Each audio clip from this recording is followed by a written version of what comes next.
Xianxia stands accused of Mu Hanyi's murder, his possession of the killing horn a dangerous secret. With the Ice Phoenix bloodline awakening and old scars reopened, trust is a luxury no one can afford. Leave a like and subscribe to walk this treacherous path. Ag? Mu Hanyi's struggling fingers had deformed by now. His voice had become so hoarse and weak that it was impossible to hear him clearly. Although even 10 breaths hadn't passed since he was poisoned, his complexion of his body had entirely changed. The pupils of his eyes, in particular, had turned into the color of thick blood. I thank you to bring me here, as well as giving me the opportunity and reason to kill you.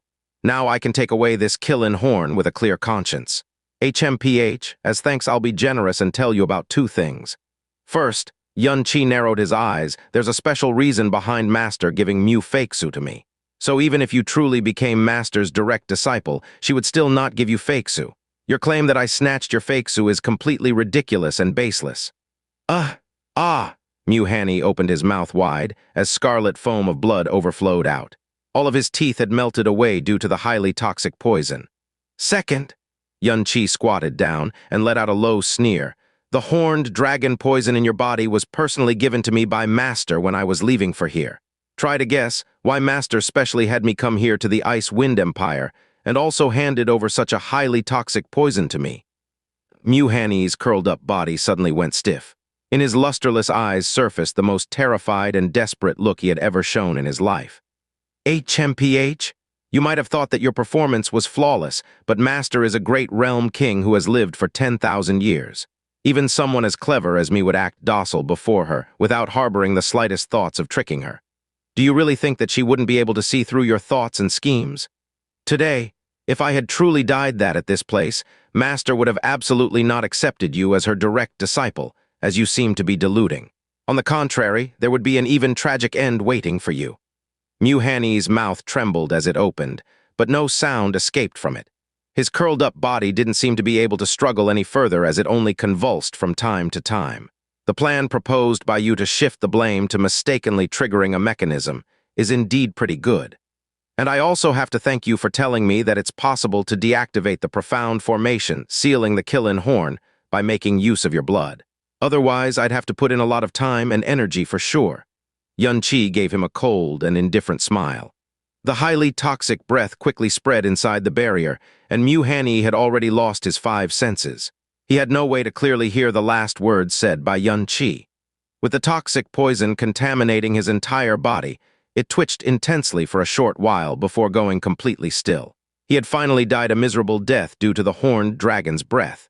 Xianxia stretched out his left hand as the sky poison pearl released its power and fully purified the toxic poison present on Mu Hanyi's corpse.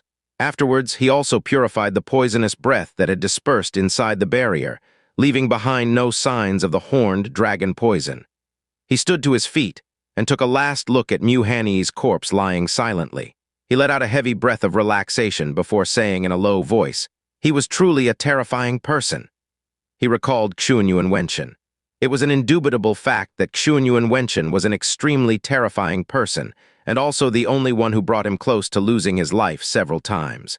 But Mu Hanyi wasn't even 30, and his shrewdness and scheming ability had reached such an extent. If he were living in a lower realm and had lived as long as Xianxia Cultivation, he would have certainly become a person even more fearful than the latter. It was a pity that he didn't have the opportunity. Xianxia fully understood why Mu Yizhou had initially decided to accept Mu Hanyi as her direct disciple. With his scheming mind and means, he was definitely far more suitable than the pure-hearted Mu Yizhou to be someone standing above others. But now that she had selected Xianxia, Mu Hanyi's extremely scheming nature would have naturally become a threatening factor to him. She wanted Xianxia to go to the Ice Wind Empire not only to get the killing horn, but also to let him take care of Mu Hanyi, a potential danger. He had no idea how long it would take for the sealing barrier around him to disappear. Earlier, Mu Hanyi had attacked it with all his power, but even a single crack didn't appear on it. So it was completely unnecessary for Xianxia to waste his energy on trying to forcefully break out. He came right before the barrier and took a deep breath before stretching out his both hands. Ice glowed on his left hand and flames shone on his right. Xianxia closed his eyes and fully concentrated his mind. After a long period of calm, a berserk airstream suddenly generated within the barrier, causing the glow of the ice and shine of the flames to become even stronger. The chilly and burning energy that should have engulfed and canceled out each other went against the norms and entwined together. Subsequently, they merged, and an aura deviating from the laws and rules of the heavens came into existence little by little. A good while passed before Xianxia opened his eyes again. A ice-blue blaze was calmly burning at the center of his palm. His attainments in the use and control of flames had always increased at an extremely fast rate. As he had also obtained the Ice Phoenix bloodline at present, the might of the ice flame that was produced by the fusion of flames and ice would naturally experience a great increase. Xianxia slowly lifted the ice flame as he spoke in a low voice. "I guess this is my limit. It should be enough to deal with this." He pushed forward the ice flame, bringing it into contact with the barrier. Without making any sound, a big gaping hole immediately appeared in the isolating barrier that even Mu Hanyi wasn't able to forcefully break out of. It was quite similar to a fragment of ice coming in contact with flames. Instantly, the entire barrier swayed intensely as its energy began to dissipate from the opened hole. Soon after, it broke along with a cracking sound, and the fragmented pieces of energy flew away in all directions. Xianxia looked around, considering which mechanism he should throw Mu Hanyi's corpse to. But after pondering for a short while, he gave up on the thought. It was possible to Mu Hanyi to use such a method for faking the reason behind Xianxia's death, but it was quite unsuitable for Xianxia to try the same. Putting aside the fact that Mu Hanyi was particularly familiar with the mechanisms in the treasury, his body was greatly corroded by the highly toxic poison. As such, it was out of question to make it seem as if was killed by a mechanism. Oh well, I should just take away his corpse with me.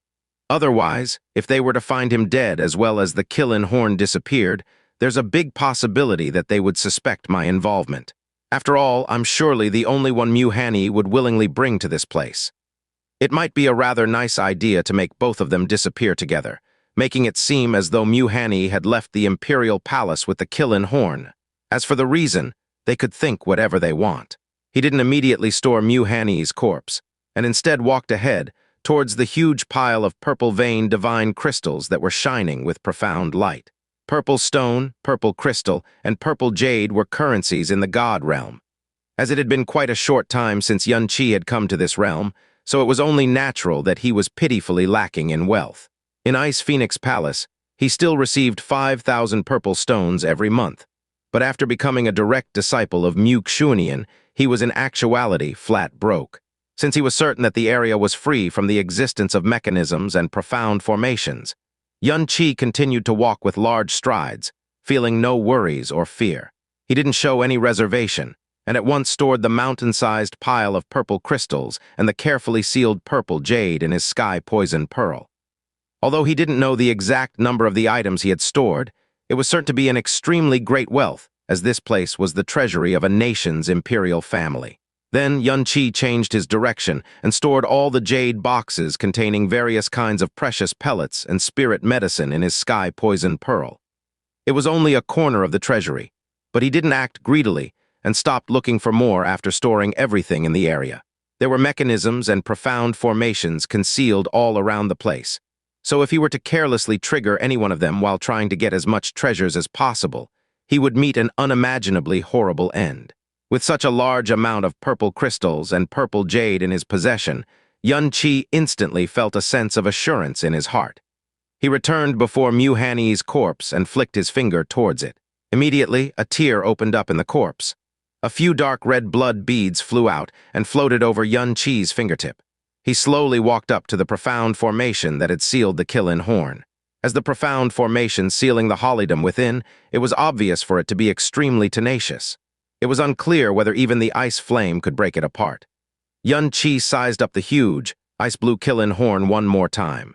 He jerked his finger, causing the few blood beads he obtained from Mu Hanyi to fall lightly on the sealing profound formation. When the blood beads came into contact with the profound formation, a faint red light flashed for a moment, after which they completely permeated the formation. At the same time, a muffled metallic sound came from the profound formation as a red mark appeared out of the blue. With the red mark as the center, the whole formation split into two halves, gradually opening sideways. After the formation was completely opened, he could directly see the Qilin horn that had existed in Ice-Wind Empire for over 80,000 years. It seems that Ice-Wind Empire has quite a high-level profound formation master. Yuan-Chi sighed with emotion. His body floated up as he made his way ahead with light movements. He approached the Qilin horn at a rather slow pace and finally felt the thing with his own palm. It was extremely hard to the touch, but devoid of temperature. It didn't even feel chilly as he was expecting. However, he could faintly sense an unprecedented, bizarre feeling that seemed to have come from ancient times. It was obviously not the right time to investigate the Qilin horn. With a slight pulling gesture of Yuan-Chi's palm, the 10-meter-long Qilin horn was sucked and brought into the Sky Poison Pearl. The moment it entered the Sky Poison Pearl, a wisp of profound energy was unleashed from down below. Yuan-Chi's eyebrows shot up. "Oh, shoot!" From beneath the place where the Qilin horn was kept earlier, a profound light shot up to the sky along with a deafening metallic sound.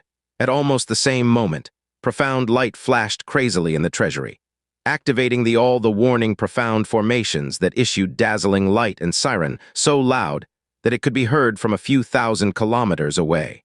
"Damn it!" Yuan-Chi furrowed his brows. Not only was the Qilin horn sealed in a profound formation, there was also a different profound formation hidden beneath it. So long as the Qilin horn was moved away from its place, the other profound formation would be activated, as well as all the formations in the treasury would be triggered straight away. Yuan-Chi gritted his teeth. The Ice-Wind Imperial family was much more careful with the protection of the Qilin horn than he had thought. Undoubtedly, not only the Imperial Palace, but also the entire Ice-Wind Imperial City must have been alarmed at the moment. The guards outside, a large number of Imperial Palace experts, and even Feng Huida himself would be arriving at any moment. "I should have enough time to leave before they arrive," Mu Hanyi had said before that only he, Feng Huida, and Feng Hange knew about the secret path to the treasury. Even the guards keeping a watch outside, who were closest to the place, would have to come from the main entrance. Hence, there was enough time to leave from the secret path. Yuan-Chi quickly calmed down.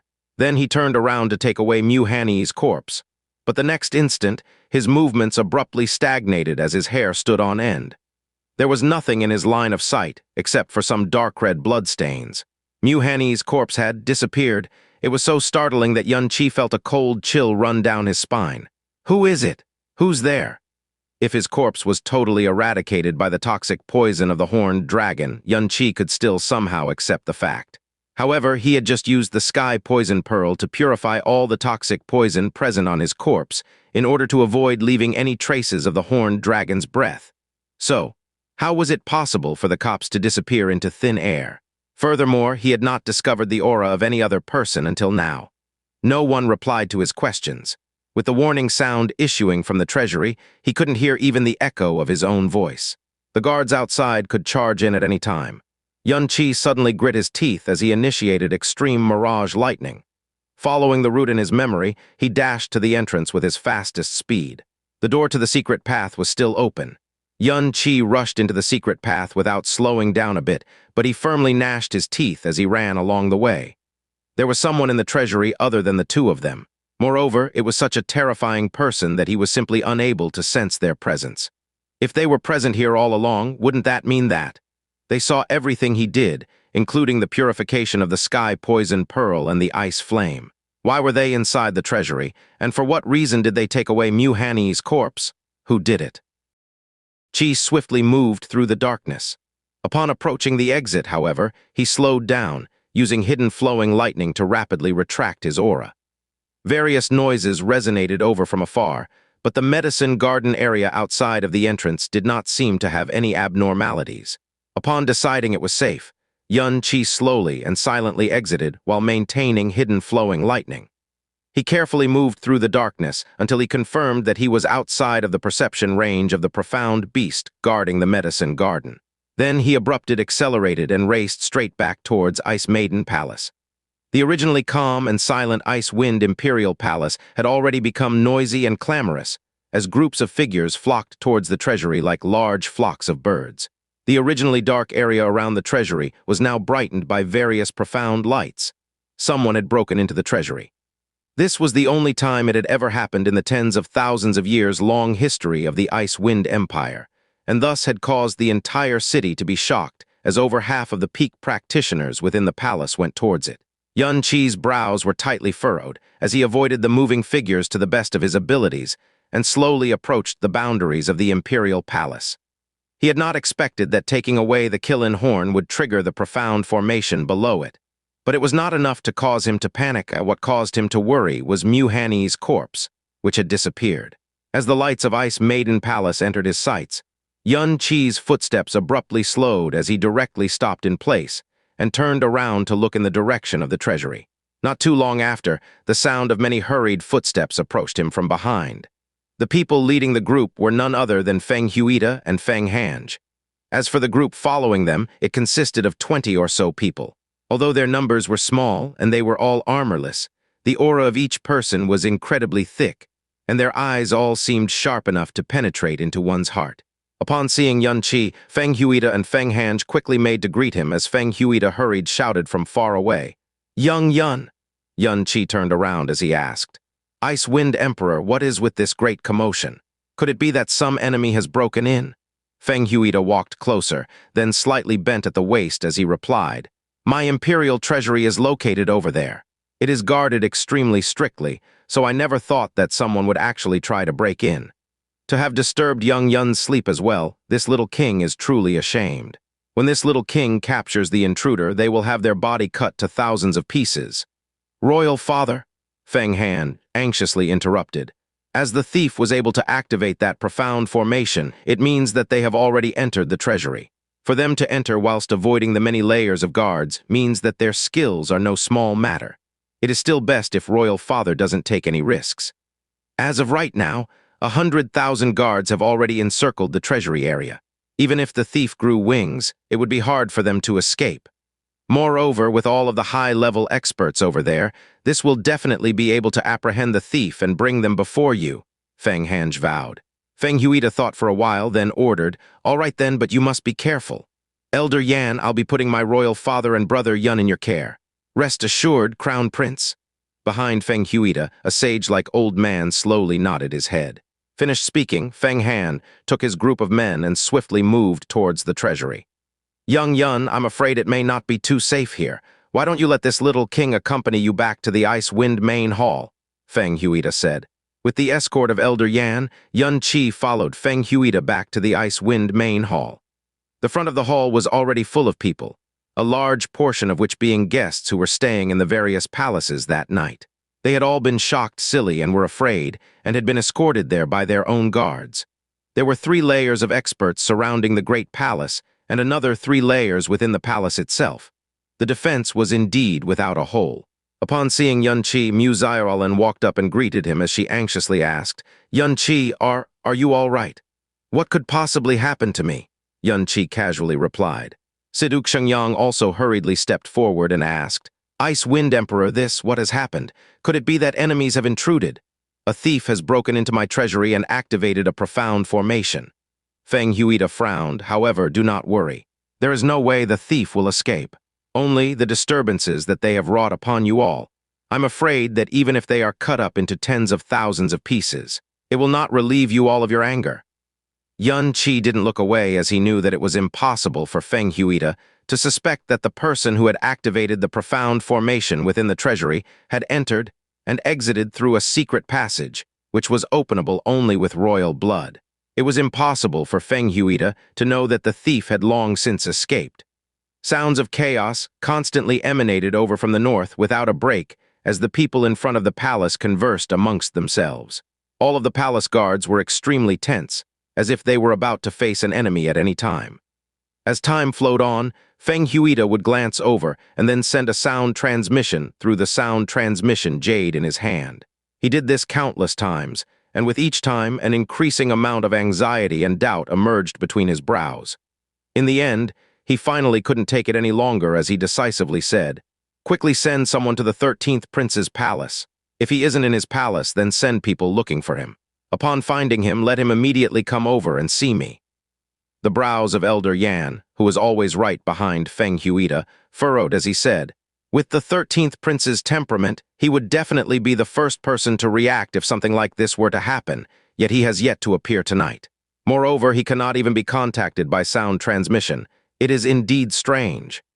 Feng Huida didn't respond, but his expression became extremely solemn at this point. At this point, a creeping suspicion emerged in Mu Yizhou's heart. During this entire time, she had been stealing glances at Xianxia, and at this time, she realized that ever since Xianxia had arrived, his brows had been furrowed as if locked. Moreover, the look in his eyes was also abnormal and unfocused. Thus, Mu Yizhou reached out with her hand and waved it in front of Xianxia's eyes. What's wrong with you? Xianxia slightly leaned to the side as he responded, It's nothing. I'm only thinking about a strange matter. A strange matter? It was at this time that the atmosphere in front of them became chaotic as tens of figures with incredibly disturbed and abnormal auras quickly approached. Our royal father, Feng Hange jumped over through the sky and then immediately kneeled in front of Feng Huida. Although dark, it was clear that his face had turned completely pale, as if he had just become incredibly sickly. Looking more carefully, one would see that his entire body was shivering. As for the tens of experts who had come with him, their faces were all clearly covered in extreme panic. Feng Huida's heart sunk as he shouted, What's happened? Could it be that the thief has escaped? Royal father, Feng Hange's voice abruptly cowered as he half-cryingly said, the holidom has been stolen and the thief is nowhere to be found. Moreover, what? As the profound formation had been activated, it was clear that the Kilin horn had been taken.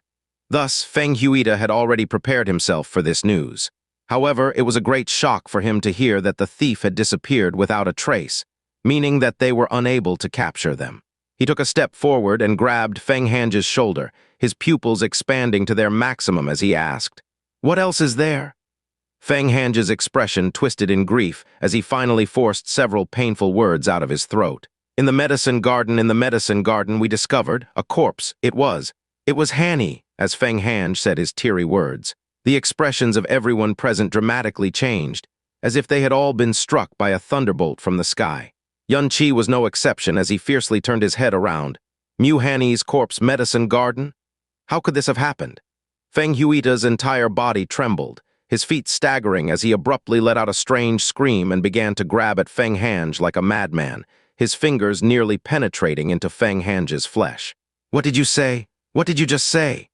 The group of people divided as an old practitioner carrying a silent, auraless body walked forward and then carefully placed it on the ground. WHHH? This body, which was completely devoid of vitality, an aura caused the entire great hall to become dazed. Although the body had become twisted out of shape, and the face was completely lacking any humanity, it was still enough to clearly distinguish that this corpse was none other than the 13th Prince of the Ice Wind Empire, the person who used to be the #1 of the young generation of the Snow Song realm, Mu Hanyi. Senior brother Hanyi? Mu Yizhou's hands covered her lips as a long cry escaped her mouth. Her pupils intensely trembled as she could not believe her eyes. Feng Huida's face instantly became white as a sheet, as if he had been struck by heavenly lightning. His mouth opened and his lips quivered as an incredibly hoarse scream escaped his throat. Afterwards, he trembled as he landed heavily onto his knees before Mu Hanyi's corpse. Your Majesty! Elder Yan hurriedly walked forward, but did not attempt to pick Feng Huida up, his face full of confusion. This was because he knew that Mu Hanyi was not only the son Feng Huida was most proud of, but also the biggest source of pride in Feng Huida's life. Towards Feng Huida, the sudden death of Mu Hanyi was without a doubt a heaven-breaking, earth-shattering occurrence. Royal Father, the secret passage was opened.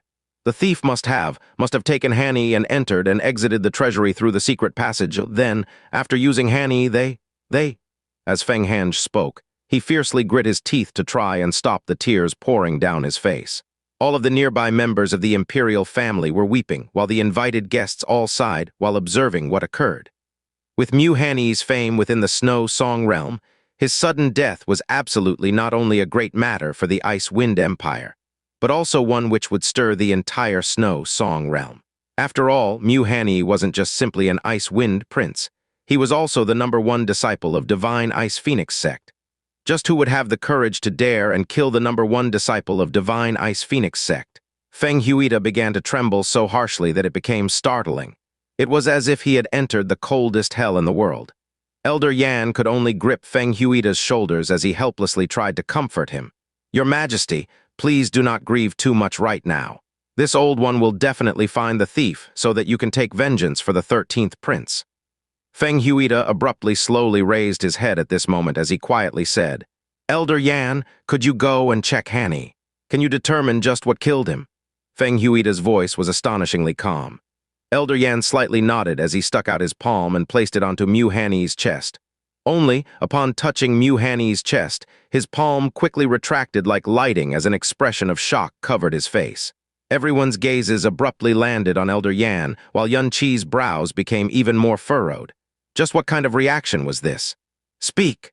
Feng Huida's eyes were dark as he spoke a single, hate-filled word which caused chills to emerge in everyone's hearts. The person called Elder Yan had already been within the Ice-Wind Imperial Palace for thousands of years, and was the #1 expert within the palace. No one within the entire Ice-Wind Empire was his opponent. However, his face was currently full of shock and fear. It was clear that he didn't dare speak as his mouth opened and closed several times. Only in the end did he speak with great difficulty. The 13th prince was killed by an extremely strong cold energy. Considering how strong the cold energy remaining on his body is, the level used must have been extremely high. However, this would require an extremely high level of cold energy. The only. Elder Yan did not continue speaking, but his gaze quickly shifted through the crowd and landed on Yun Qi. Although he had not finished speaking, everyone in the courtyard simultaneously understood what he wanted to say at that instant. All profound practitioners within the Snow Song realm cultivated ice-related profound arts, but the highest-ranking one was undeniably the Ice Phoenix God Investiture Cannon. Mu Hanyi had been killed by the power of the Ice Phoenix God Investiture Cannon.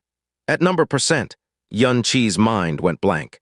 Mu Hanyi had clearly died due to the toxicity of the horned dragon's breath. Moreover, he had been sure to go and remove any traces of the poison afterwards. So how could it be due to the Ice Phoenix God Investiture Cannon? Moreover, within the entire Imperial Palace, the only two people who could use the Ice Phoenix God Investiture Cannon were the two Ice Phoenix disciples, Mu Yizhou and Yun Qi. However, both of them were extremely lacking in terms of power when compared to Mu Hanyi. It was impossible for them to have killed Mu Hanyi. It can't be. Feng Hange was stunned in place, as was everyone else. It was at this time that Feng Huida slowly stood up and turned to look at Yun Qi, his eyes muddy. He spoke in a suffocatingly calm voice. My Hanyi is smarter and more cautious than anyone else here. Moreover, this is his home. How could he have silently been kidnapped so easily? Yun Qi. As for the matter of the secret passage, it is impossible for outsiders to know of it, so why would they take a member of the imperial family? The only possibility for the secret passage being open is that Hanyi opened it himself and brought someone in. His reason, perhaps it was just to bring that person in to look at the holidom. Nonetheless, in this entire palace, there is only one person who could make Hanyi be willing to do so. Young Yun, what this little king is saying makes sense, right? In the end, Feng Huida was emperor of a nation. Thus, even after the enormous loss of one of his sons, his mind was still terrifyingly clear and awake. The moment his words left his mouth, the entire great hall instantly turned silent as if time had become frozen. The meaning within his words were so clear that even a fool could understand it. Immediately, everyone froze, not daring to make the slightest noise. As for the guests, they all held their breaths as they slowly and quietly tried to withdraw. Does the Ice Wind Emperor believe that I killed Mu Hanyi? Yun Qi's expression abruptly turned cold. This little king doesn't dare. Feng Huida let out a sad laugh, one which was incredibly tragic, as he moved his gaze onto a girl with a pale expression. Jinner, you have been waiting on young Yun within the Ice Maiden Palace this entire night. Tell me, did young Yun sleep well tonight? Feng Hanjin's slender body shrank back as she lowered her head and then said in a voice trembling with fear, Sir Yun he, just an hour ago, he was already not in the Ice Maiden Palace. Feng Hanjin's words caused everyone's hearts to tighten even further. An hour ago, what occurred at this time was just too delicate. Mu Hanyi was the #1 Ice Phoenix disciple, whereas Yun Qi was the recently accepted direct disciple of the Great Realm King. In the end, this matter was just too large. It was nearly impossible for them to imagine the significance of this matter and what the end would be. Ha ha ha, Feng Huida laughed again.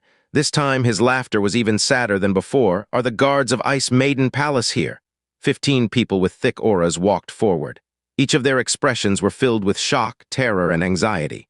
You all were ordered to protect young Yun at all times. Did you all do as ordered? All 15 of the guards simultaneously shuddered and then knelt down as they said in panic.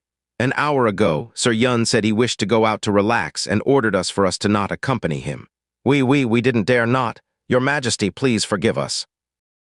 The responses from the guards caused the atmosphere to stagnate yet again as Feng Huida sorrowfully said, Young Yun, this little king's trash guards were unable to protect you well. This little king is truly incapable. I wonder where young Yun went during this hour. You didn't encounter any danger, did you? Feng Huida's voice was quite polite. However, everyone could hear the grief and hatred mixed within.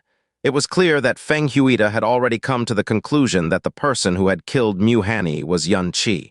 As he had said earlier, the only person who could possibly cause Mu Hanyi to open the secret passage without telling anyone else was Yun Qi.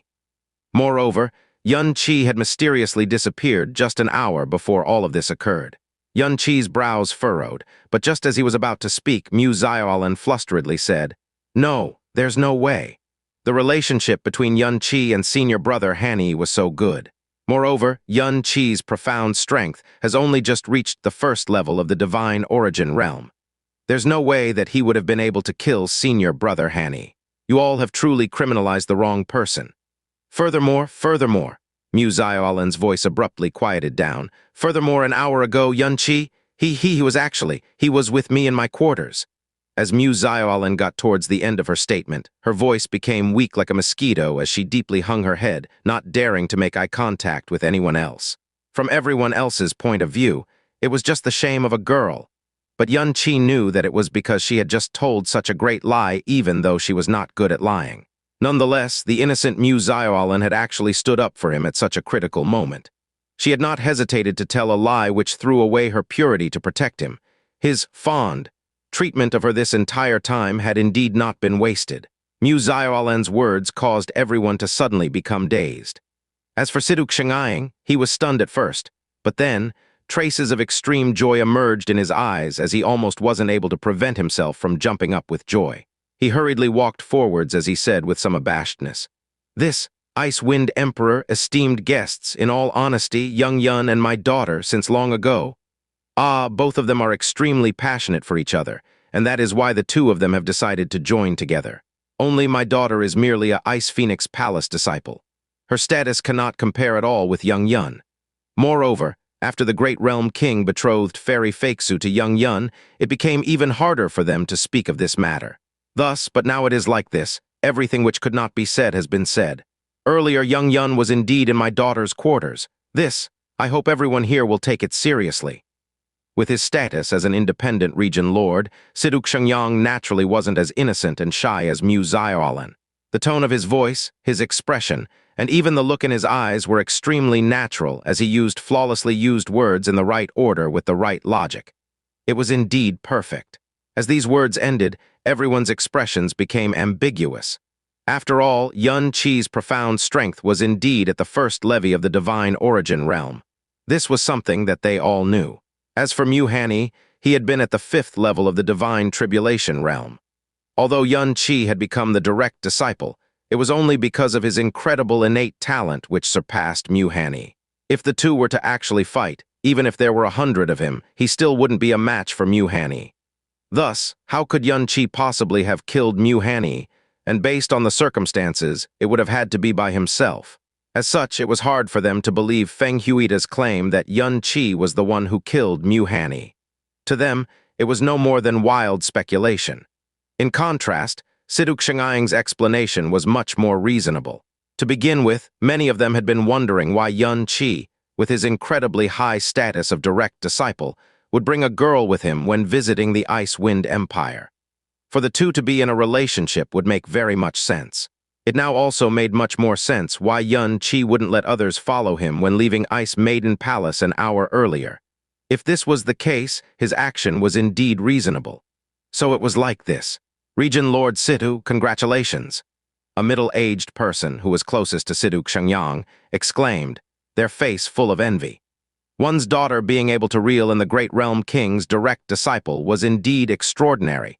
It was as if the virtue accumulated over 18 generations of ancestors had come to fruition. It's nothing. Xianxia hurriedly waved his arms, but the expression on his face had already bloomed into one full of joy. They are both young after all, they are right in their prime. Thus, it's only natural, it's only natural. The person who spoke this time had spoken extremely sternly with Xianxia earlier in the day, but now, their voice contained some fawning. Ah, it's not my place to direct my daughter, it's not my place. In the end, although I raised her, she will always be someone else's. Forget it, let them do as they please. An expression of helplessness appeared on Xianxia's face. See, as I was saying, how could someone like Sir Yun possibly do such an evil thing? So it was like this. Ice Wind Emperor, I believe that the thief has still yet to escape the Imperial City. We should immediately lock down the city and search it. Mu Yizhou's head was still hanging low at this time as she tore and twisted at her clothes with her fingers. There is something in the 13th prince's hand. Elder Yan, who was still observing Mu Hanyi's corpse, suddenly creased his brows as he quickly picked up Mu Hanyi's left hand. Grasped amidst the 5 completely deformed fingers was a short piece of white silk. Elder Yan carefully retrieved the short piece of silk from within Mu Hanyi's fingers. It was about 3 inches and was embroidered with an exquisite image of an ice phoenix. From the tear at the bottom fringe, it was clear that it had been forcefully torn off, and from the color it had not been torn off for long. Upon seeing this piece of silk, Yunqi's gaze moved as he quickly glanced at his right hand. This is part of the sleeve of Divine Ice Phoenix Sect's uniform. Moreover, it is clear that it has just been ripped off. When Elder Yan finished speaking, his gaze turned, as did everyone else's, and subconsciously looked at Yunqi moments later. The pupils of everyone there simultaneously contracted as if they had been pierced by thin needles. The snow-colored silk sleeve covering his left arm was fine, but over his right arm, there wasn't a sleeve present. Indeed, there was only a fresh tear. At number %, countless curses ran through Yunqi's mind. As soon as he saw the sleeve, he had realized that it was indeed his. However, it had absolutely not been torn off by Mu Hanyi. It became clear that someone else had managed to tear it off from his body, and they had done it whilst remaining completely undetected. This was hundreds of times harder than silently killing him. Yunqi's heartbeat began to beat faster as he sucked in a breath of cold air through his teeth. It was clear that the person who had managed to silently whisk away Mu Hanyi's corpse from right beneath his nose was the same person who tore off the silk sleeve over his right arm. Who was this terrifying person who was hiding within the shadows? And why were they doing what they were doing? To have Mu Hanyi's corpse be discovered so quickly so that everyone's suspicion was directed towards him, and to then use the sleeve as irrefutable evidence, it was clear that the person wished to frame him. However, if the person had truly wanted to harm him, then they would have already taken his life with their terrifying power which caused him to shudder. He would have been deader than dead without the slightest trace left behind. So why would they go to so much trouble? The sleeve held within Mu Hanyi's hand, and the tear on Yunqi's snow-colored clothes caused the entire courtyard to abruptly become silent as everyone made the clear connection. No one dared to speak. As for Xianxia, who had been so full of joy, his face immediately stiffened. Mu Yizhou's pupils expanded as she stared onwards and fell into shock and panic. Young Yun, Feng Huida retrieved the piece of cloth from Elder Yan, his hands and voice both violently trembling as he said, "You are the direct disciple of a great realm king. Your status is extremely revered and unparalleled. My ice wind views you as a guest of honor and didn't dare to even slightly neglect you in your treatment. Hanyi treated you even more respectfully, and when spoke of you, it was always full of praise. Where did my ice wind offend you? What kind of unforgivable mistake did my Hanyi make for you to kill him so decisively?" At first, Feng Huida's voice was still quite restrained, but towards the end, he couldn't help as he began to hoarsely scream. When he was calm, he naturally didn't dare act so disrespectfully towards Yunqi. But faced with the death of his most cherished son, and the disappearance of his country's holidom from right under his nose, he had completely lost his reason. In fact, it was not completely impossible that he, in his current state of fury, grief, and depression, would directly attempt to kill Yunqi. Although the consequences of such an action would be incredibly tragic and likely to result in the complete destruction of the Ice Wind Empire, he would still be able to die a happy father. If Feng Huida were to truly lose control out of anger and choose the latter option, then it was likely that the guests present in the courtyard would also be implicated. This caused many of the people present to feel fear. Xianxia hurriedly stepped forward as he said, Ice Wind Emperor, please calm down first. There are a lot of flaws in this storyline. Don't forget that it is impossible of young Yun to kill Prince Hanyi with his current strength. As for the sleeve, if it was torn off, how could young Yun himself not be aware of it? Furthermore, if Prince Hanyi had the strength to tear off the sleeve, why didn't he try and shout for help? Also, it is only the sleeve of the right arm, and— Shut up! Xianxia's voice was interrupted by an extremely hoarse roar as an incredibly terrifying and fierce-looking expression emerged on Feng Huida's face. Just because he is the Great Realm King's direct disciple, he can kill whoever he wants. Just because of his status, you all are willing to forego the most basic morals and laws. Feng Huida's current terrifying state caused Xianxia to quickly withdraw and not dare to speak another word. It's okay, you need not defend me anymore. Now that the matter had reached this point, Yun Qi had actually calmed down as he indifferently said, I shall generously confess. Mu Hanyi was indeed killed by me. His words shocked everyone as stunned expressions emerged on everyone's faces. Even with the irrefutable evidence, it was still a completely different matter for him to personally confess by himself. Yun Qi, Feng Huida took a step forward as he reached out with shaking fingers. We are no fool. From the very start, we felt like something was wrong. It was only a minor matter of this one's birthday. How could it qualify to have the Great Realm King send her congratulations? So originally it was to take my Ice Wind's holidom. Ha ha ha ha ha. Feng Huida cackled manically, but his laughs were not ones of joy, but ones of misery. If the Great Realm King had just said it, or if even you had just said it, then, even though it is our holidom, our country would not dare to not give it to you. We wouldn't have the qualification to deny the request. Hanyi secretly brought you into the treasury because he knew that we would have the same thoughts and was afraid of us being embarrassed. That is why he did it himself. But you received the holidom, but why did you have to go and kill Hanyi? Why? Give this one a reason. A reason? Royal father. Feng Hange hurriedly moved to hold up his father. Feng Huida was currently breathing extremely heavily. His body on the brink of collapsing, the aura surrounding his body had become unbelievably chaotic. If he suddenly attacked Yun Qi, no one would have been surprised. Yun Qi, what's going on? Mu Yizhou terrifiedly stood next to Yun Qi. With Yun Qi's status, he was indeed able to go wherever he wanted in the Snow Song realm. But right now, they were isolated and powerless in the home base of the enemy. Moreover, Feng Huida had already completely lost control of his emotions. In comparison to the completely crazed Feng Huida, Yun Qi was calm as he sneered. Since you want to know so badly, then I shall tell you. I just hope that once you know, you won't regret it. Qi casually picked up a tiny, delicate-looking jade stone between his fingers upon saying this. Profound light seemed to be swimming across the jade stone's surface. A profound imagery stone?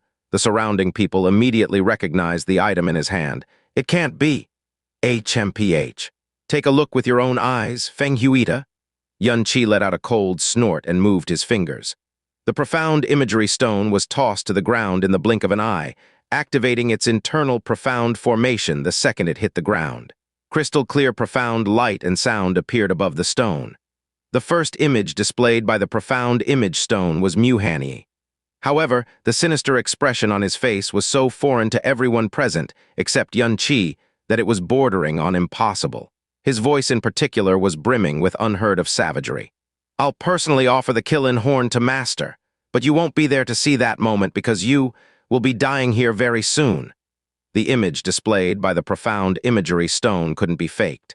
Feng Huida didn't dare to believe his eyes and ears as coldness flushed through his entire body. What did you say? You want to kill me? You dare kill me? No, how could I dare do such a thing? Senior brother Yun Qi is a direct disciple of the sect master after all. I wouldn't dare harm a hair of yours even if I had guts big as heaven. Naturally, you won't be killed by me, but by unfortunately triggering a mechanism here while vainly attempting to steal the Killin Horn. Don't be nervous, Senior brother Yun Qi. I'll cover up the whole incident very well. Even if the sect master were to personally come here, it'd be definitely impossible to figure out anything wrong with my story. You can wholeheartedly trust me on that. The atmosphere of the scene changed yet again. Enormous shock filled everyone's face this time. Mu Hanyi's appearance, Mu Hanyi's words. Everyone could see and hear that Mu Hanyi had purposely lured Yun Qi into the treasury to scheme for an opportunity to kill him.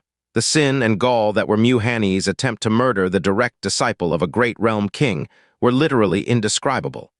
Feng Huida's anger and sadness had vanished completely. Every inch of his skin and flesh were trembling with fear and only fear. He wobbled and landed heavily on the ground, eyes trembling so palpably that they threatened to jump out of his sockets. No, no, no, impossible, this can't be true, this can't be true. Just a moment ago, he was screaming at Xianxia with righteous fury. But now, if Mu Hanyi really did conspire to kill Xianxia first, then forget a violent death. He could die thousands or tens of thousands times and still not atone for his crimes. Feng Hange knelt on his knees with perfectly blank pupils. He looked like he was frozen in ice. He actually fared better than Feng Huida in face of this revelation. After all, he could still remember what Mu Hanyi told him before nightfall. He remembered that line that nearly made his heart jump out of his chest clearly even now. The image playing on the profound imagery stone hadn't ended yet. Have you gone crazy? This was Xianxia's voice. I'm in your ice-wind empire at present. Even if Master truly believed that I was killed by some mechanism, given her temper, she would put an end to the lives of you all in anger. Oh, you're right, extremely right. Mu Hanyi was nodding and smiling nonchalantly. Even if you died in the process of trying to steal the holidom of our ice-wind empire, it'd be completely normal if Sect Master razed the entire imperial city to the ground in anger. But even if Ice-Wind Empire were to be eradicated, Sect Master wouldn't kill me for sure. So long as I can succeed, what does it matter even if the entire Ice-Wind Empire is drowned in the flames of wrath and exterminated? You, yourself, threw off your guards and no one knows where you have gone or who are with. As for me, I exited through a secret passage within the palace. This means that no one knows I have left the palace. Thus, everyone will believe that during the critical moments of your death after breaking into the treasury, I was sleeping calmly in the palace. I have even helped you think of how you entered. Only I will need to sacrifice my poor royal sister. Enough, enough! Feng Huida finally lost all sense of composure entirely and screamed as he pounced towards the profound imagery stone. He gathered an utterly chaotic ball of aura and smashed it against the stone, causing it to shatter and vanish instantly in a wink of profound light. Dead silence sat heavily atop everyone's heads. Feng Huida's heavy panting was the only sound that could be heard in the scene. Beside Xianxia, Mu Yizhou had fallen into a state of absolute shock, as she stood there feeling like she was floating inside a dream. On the other side, Feng Hanjin had turned deathly pale a long time ago. The final, lingering voice that came out of the profound imagery stone caused her to sink weakly to her knees. She hugged her shoulders and shuddered non-stop. To Mu Yizhou, Mu Hanyi was the senior brother she respected the most out of all others. To Feng Hanjin, Mu Hanyi was the elder brother she admired the most. To Feng Huida, Mu Hanyi was his proudest son. No one present at the scene would have thought less of him even if he failed to become the great realm king's direct disciple. He still would have been the unparalleled proud son of heaven in the Snow Song realm. Who could have imagined that this exceptional noble son, who was damn near perfect in every aspect, would be such a treacherous, vicious, and ruthless character? Who would have known that he was a person who would conspire to murder Xianxia, sacrifice his mother country, and murder his own sister for the mere possibility of becoming the direct disciple of a great realm king? Xianxia didn't stop Feng Huida from destroying the profound imagery stone. With lowered brows, he said in a cold tone, "You insisted on knowing my reason, did you not? Are you satisfied with the answer I gave you?" The paralyzed Feng Huida actually didn't respond to Xianxia's words at all. He looked like he had lost his soul. "He wanted to kill me, but I was the one who killed him instead. That is all," Xianxia frowned deeply. "If my master were to learn that Mu Hanyi tried to kill me, she may very well unleash her fury on the entire Ice-Wind Empire, considering her kind of temper. At the very least, the imperial family wouldn't escape unscathed." This time Xianxia's words caused Feng Huida to tremble once like a leaf. In fact, great shock and fear erupted in the pupils of every royal member present at the scene. They knew all too well that Xianxia's words were no idle threats. That is why I was prepared to keep all this under wraps. After all, it was Mu Hanyi and Mu Hanyi only who tried to kill me for his ambition. There was no reason for everyone else to be ruined alongside him. Xianxia's eyes turned chilly. "But you just had to be forceful, don't you? HMPH, well, your wish is granted now."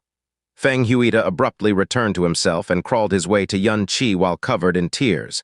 "This little king is a blind man and a fool. This little king had no idea that he raised such a treacherous animal. It was this little king who misjudged your kindly favor. It is this little king who deserved to be dead. I beg you, young Yun, I beg that you don't tell this to the great realm king. This little king will forever remember the great kindness you showed us. The loss of his son, dread, shock, regret, hatred, and terror. Feng Huida felt like he was submerged in hell right now. Regret filled his mind, and pain made him wish that he was dead. If the profound imagery stone hadn't displayed his son's true form before his eyes, he would have rather died than believed that his proudest son was a person of such monstrous ambition and heart. Everyone says that nobody understands one's son better than his own father, much less a father who was the emperor of a nation. But it was only now, in pain and grief, that he realized he never understood his son at all. Worse, the price of this revelation might be the lives of the entire Ice-Wind imperial family. It's too late. Yunqi swept a cold glance across everyone's faces. Do you really think it's possible to keep this under wraps at this point? Feng Huida froze for a second before his head sank like a rock. His face looked as dead as ash. They were not the only ones who were present at the Great Hall. There were also many guests of great status who had came to offer their birthday congratulations, even if they managed to get everyone to swear an oath of death to keep this revelation a secret. The news that Mu Hanyi had tried to murder the great realm king's direct disciple would still spread throughout the country in no time at all. After all, the only people in the world who could truly hold a secret are the dead. There is no need to look so pessimistic, King of Ice-Wind, Yunqi said indifferently with a side glance. Eliminating your royal household may take nothing more than a flick of the finger for my master. But she is not a cruel or unreasonable person who commits careless atrocities. I will report everything to my master and explain that Mu Hanyi was the only person who was at fault here. In any case, I am wholly uninjured, am I not? Since I am fine, maybe my master would think it too troublesome to punish you lot. Also, I shall gift that holidom of yours to my master. She may feel even less inclined to look into this matter if she can feel your sincerity. Feng Huida abruptly looked up from the ground. His pale white face finally regained some color as he nodded in a hurry. Young Yun, your great favor. This little king can never repay it. I beg that you speak in our favor before the great realm king.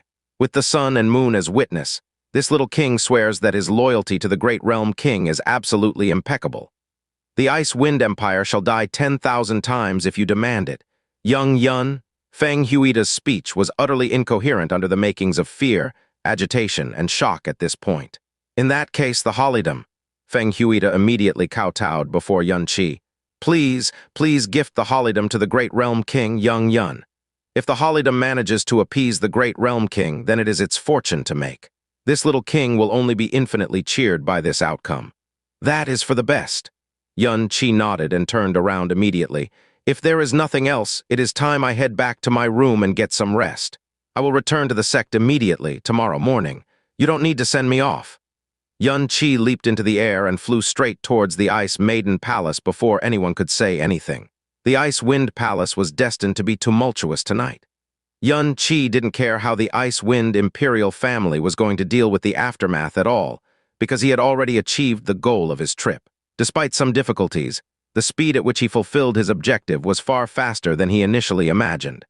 After he was far away from the Ice-Wind Great Hall, Yunqi's face slowly relaxed. He then let out a sigh. Master is correct. Fairness doesn't exist in this world. There is only the law of the jungle. Sigh. Even now I am just borrowing my master's might. Yunqi smiled self-derisively before vanishing into the night. Far, far away, at a place above the sky where no one could perceive, a long sigh suddenly rang through the air. An icy flash later, the figure vanished without a trace, like a blinking star. I still can't believe that senior brother Hanyi was such a person. On the flying ice boat, Mu Yizhou covered her cheeks with both hands and stared blankly into the air. It was obvious that she still wasn't able to fully accept what happened last night. Right now, they had already departed far, far away from the Ice-Wind Empire. You don't seem to have listened to anything I said to you earlier at all. Yunqi rolled his eyes from the other side of the ice boat. No one would have believed what you said when you used it on senior brother Hanyi. Mu Yizhou's voice turned smaller before she turned around. It's so strange. Everyone in the sect respected senior brother Hanyi greatly. No one has ever thought that he was a bad person. But you've only been in the sect for a short time, so how did you know so early that he was a bad person? I remember that you said something strange when you first met him. If I was dumb as you, I would have been dead countless times already, Xianxia said matter-of-factly. I knew you'd make fun of me again. Mu Yizhou pouted, but not as strongly as she used to this time. She sneaked a few glances at Xianxia before saying suddenly, Xianxia, you look like you've been out of it since yesterday. Is senior brother Hanyi's matter still plaguing you a little? I'm not so petty as to worry about a dead person. Xianxia rubbed his forehead. I am sure now that someone in the sect came with us to the Ice Wind Empire in secret. Ah! Mu Yizhou jumped to her feet in surprise. They're a pretty powerful person, too. Xianxia clenched his teeth slightly. The mysterious person's methods had caused his blood to run cold several times last night. But after he returned to the Ice Maiden Palace and thought over the matter with a cool mind, he realized this expert hadn't harmed him, hadn't tried to steal the Ice Killin's horn from Mu Hanyi's corpse, and had set up a seemingly devious trap that was in fact full of holes. When he considered the aura of the Ice Phoenix God investiture cannon on Mu Hanyi's corpse, and the fact that no other strange incidents had occurred after he left the Ice Wind Great Hall, he concluded that this mysterious expert had came up with a prank to screw with him at the last moment. Whoever it was wasn't trying to entrap him at all. They were simply making his life harder so they could watch a popcorn show. Senior Sister Xiaolan, say, do you know any hall masters or palace masters who are, naughty, playful, and enjoy pranking others? Xianxia fired the description after some great difficulty. There's no such person in the entire sect. Mu Yizhou blasted his theory to shreds without any hesitation. The hall masters and palace masters are all cool and serious people, and my master is one of the gentlest of them all. There's no way someone like you describe exists within the sect. I thought so too, Xianxia scratched his head strongly. This was also the part of his theory that he was stuck on. That pranking style feels like something a 15 or 16-year-old girl would do but their age. The fact that neither he nor Mu Hanyi had noticed another person hiding inside the treasury at all meant that this person was far stronger than Mu Hanyi. They must have been at least an entire realm ahead of Mu Hanyi at least. At that level, there was no way that person was just a mere disciple. Also, he was the sect master's direct disciple. He surmised that only those who were at hall master level and above would dare to prank him like this. Just who is it? Xianxia thought hard again. Mu Bingyun was sitting with her eyes closed lightly and heart calm as still water. There was no one other than some pure ice spirits around her, flying in circles without making any noise. Mu Bingyun opened her eyes as she suddenly sensed a subtle change in her surroundings. She glanced down the coral beside the window, catching sight of the reflection of a fairy-like figure that was standing silently and looking out the window. Surprise appeared on Mu Bingyun's face as she stood up gently. Elder sister, didn't you go to the Ice Wind Empire? Why are you back so soon? The woman beside the window turned around, revealing a face that instantly made both the heaven and earth lose color. She combed up the hair on her forehead as she spoke in a warm and soft voice that carried a sense of helplessness. The two of them have already arrived the Ice Phoenix realm. Your Xiaolan will be coming to meet you in a short while. Didn't you say that Xianxia has to rely on his own ability to bring back the Killin horn? Why have you returned this early? Mu Bingyun's eyes faintly moved all of a sudden. What about those two? That brat has obtained the Killin horn and also killed Mu Hanyi. A slight disappointment could be perceived in Mu Xuanian's voice. Then does that mean elder sister still helped him out in the end? Mu Bingyun looked pensive. Not really, he took care of it all by himself. By himself? Mu Bingyun was deeply surprised. Xianxia knew all about Mu Hanyi's thoughts. Instead of being tricked by him, he used Mu Hanyi's shrewdness to bring up the matter of Killin horn and provide him with a superb opportunity to carry out his plan. As Mu Hanyi was anxious to deal with Xianxia as soon as possible, he easily fell into his trap and led him to the treasury where the Killin horn was kept. Mu Hanyi wanted to take advantage of the opportunity and kill Xianxia, but didn't think that he would be the one to be killed by Xianxia.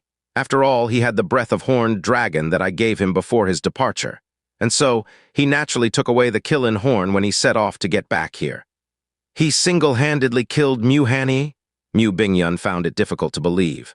She couldn't be criticized for such a reaction, as no one would accept such a turn of events.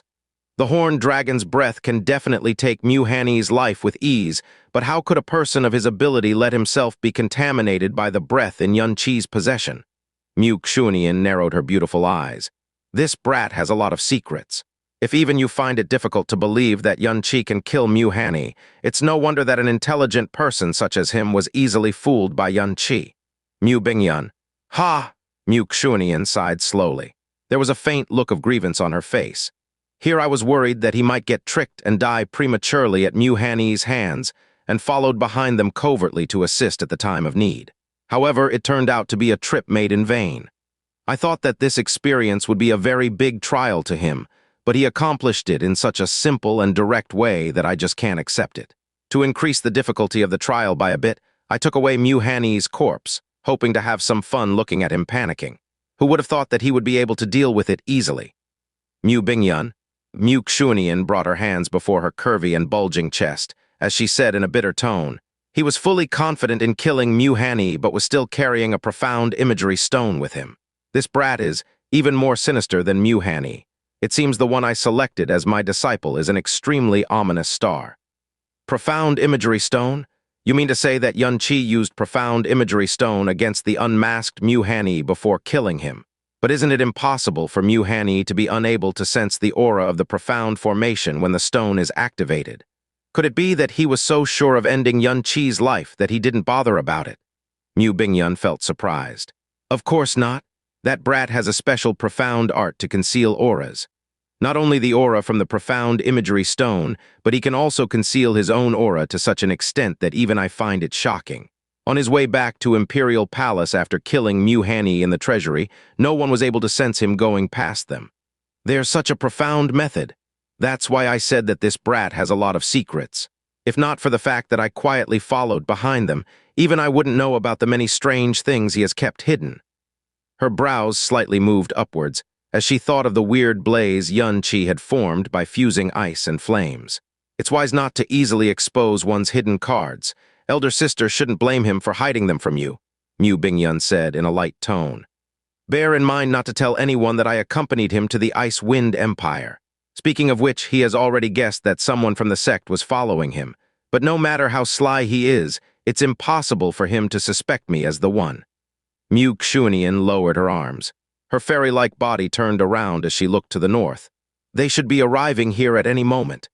Bingyun, after seeing the things he possesses in the Ice Wind Empire, I'm thinking of changing my initial plan.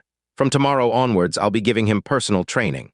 Mu Bingyun was startled. Soon after, she responded with a surprised look. You mean, but I remember that you've never trained your direct disciples in the past. There's too many extraordinary things in his possession, far more than just Sky Poison Pearl and Evil God's inheritance. Mu Yizhou's voice gradually turned flat. The more such secrets one possesses, the easier it becomes to lose one's life. He must raise his strength as soon as possible. Mu Bingyun was about to reply when she suddenly discovered the faint change in Mu Yizhou's eyes and at once turned around to look backwards. The next moment, a resonant shout resounded throughout the sky. Envoy from the Moon God Realm asks to see the Snow Song Realm King. The voice was like a sudden thunderclap. In an instant, it traversed across the entire Ice Phoenix region. The profound beasts in the sky were so frightened that they started roaring and crying disorderly. Moon God Realm? A doubtful look surfaced on Mu Yizhou and Mu Bingyun's faces. All the people in the Ice Phoenix realm seemed surprised as they blankly looked at the sky. They were unable to believe their ears. The Moon God Realm, one of the 4 great king realms of the Eastern Divine region, was a realm above the Upper Star realms. It was the king realm governing the entirety of the Eastern Divine region. Why would the Moon God Realm, a mighty king realm, send their envoy to visit the Snow Song Realm, a mere middle star realm? It was an unprecedented event in the history of the Snow Song Realm. People from the Moon God Realm, a lot of strange things have been happening lately. Even if it was just an envoy from a king realm, the aura emanating from him was still terrifying and matchless. The aura contained the loftiness of a being from a king realm, but yet no hostility. Despite feeling odd, Mu Yizhou stayed still. Bingyun, go and see what is he here for. Mu Bingyun nodded slightly before flying up into the sky. Her icy figure reached extremely far away in the blink of an eye. After the short period of 100 breaths, the aura of the envoy from the Moon God Realm became more and more distant. Mu Bingyun returned to Mu Yizhou's side, traveling through the chilly wind. In her hand was a black jade with a full moon carved on it. Mu Yizhou's spirit sense swept over it. An invitation card? Oh. Grand marriage of the moon god realm king. How strange. How could we, from a middle star realm, get an invitation to the grand marriage of the distinguished realm king of a king realm?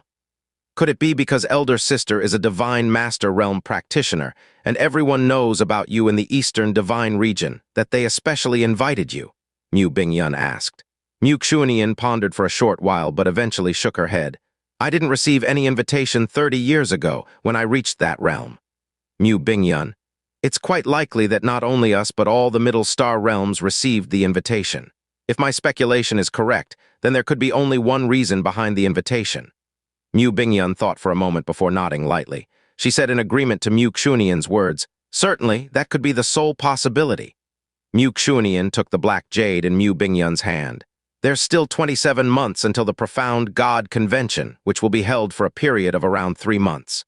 Since the grand marriage of the moon god realm king is planned to be held just after 30 months, it's quite convenient to go and attend it at the time.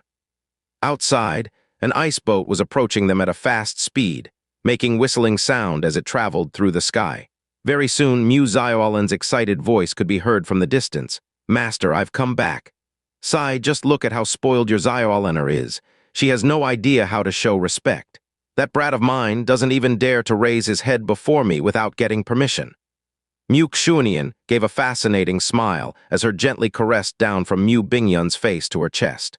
My younger sister, don't forget about me, all right? As her charming voice reverberated around the other party's ears, the fairy-like figure of Mu Xuanian disappeared, similar to fog dissipating under warm sunlight.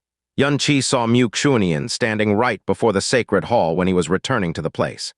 She still possessed the chilliness and dignity that could even make the heaven and earth suffocate, but the magnificence of her exceedingly superb beauty was enough to cause even the boundless snowy region lose its luster. Yunqi quickly came closer to her and got down on one knee. Disciple Yunqi pays respect to master. Fortunately, the task has been accomplished and the Kilin horn has been brought along without a problem. Mu Xuanian's face was covered in chilliness. There was simply no expression on it. She said coldly, I heard that you not only obtained the Kilin horn but also killed Mu Hanyi. Her voice clearly carried a harsh and cold tone. Usually Yunqi's heartbeat would have surely increased due to fear, but at this moment no fear could be seen on his face. He nodded straight away in acknowledgement. Yes. However, he didn't explain why he killed Mu Hanyi and instead said all of a sudden, Disciple is extremely grateful to Master for traveling along in order to keep Disciple safe from danger. Disciple will definitely be more obedient to Master from now on. Mu Xuanian's eyes slowly turned gloomy. I traveled along with you? What kind of joke is that? About that? Yunqi raised his head and looked sideways at his sleeveless right arm. He said with a strange expression in his eyes, on the journey back to the sect, this disciple suddenly recalled a matter. The Ice Phoenix robe disciple is wearing at present was personally bestowed by Master, having the same Ice Phoenix pattern on it as the robe worn by Master. Hence, even Elder Huanji, the highest-ranked elder in the sect, would absolutely not dare to tear a sleeve with the Ice Phoenix pattern on it. It would be a great disrespect to Master, after all. Therefore, a gust of chilly wind blew past them with a faint whistling sound. Soon after, silence reigned the place for a long while. Mu Xuanian turned away and said in a slow and cold voice, Chair, Master will again teach you a thing now. A truly intelligent person would know when to pretend to be stupid. The ice-cold voice contained a naked and eerie killing intent. Yes, disciple will carefully obey Master's teaching. Yunqi promptly nodded, then bent the upper half of his body. Disciple expresses his thanks for Master's concern. Master let someone secretly protect Disciple, making it possible to have smooth sailing on his journey. Mu Xuanian. At number %. Again, several wisps of wind blew past. The whistling sound produced by them spasmodically revealed the strange awkwardness between the two. Mu Xuanian's whole body was overflowing with chilliness as she stayed silent for a long time. After a few times of glancing at the back of the person before his eyes, Yunqi couldn't help but say, Master, disciple heard that sound transmission right after arriving here. Is that person really an envoy from the moon god realm? Ultimately, Mu Xuanian turned around, but her eyes were not looking at him. Her chilly gaze was focused to the horizon. Get up. Yunqi prudently got up to his feet. Take a look at this yourself. Mu Xuanian threw the black jade given by the envoy of the moon god realm in Yunqi's direction. Yun-Chi grabbed the jade and his profound aura swept over it. Moon God Realm, Realm King? Grand marriage, 30 months later. Yun-Chi raised his head. So it's an invitation card, and quite unexpectedly, to the grand marriage of the Moon God Realm's Realm King. The Realm King of a king realm was a being at the peak of the primal chaos. They were the highest level existence in the boundless universe. Yun-Chi didn't have the slightest idea how fearsome such a person would be. The grand marriage of a king realm's Realm King was certainly enough to cause sensation throughout the eastern divine region.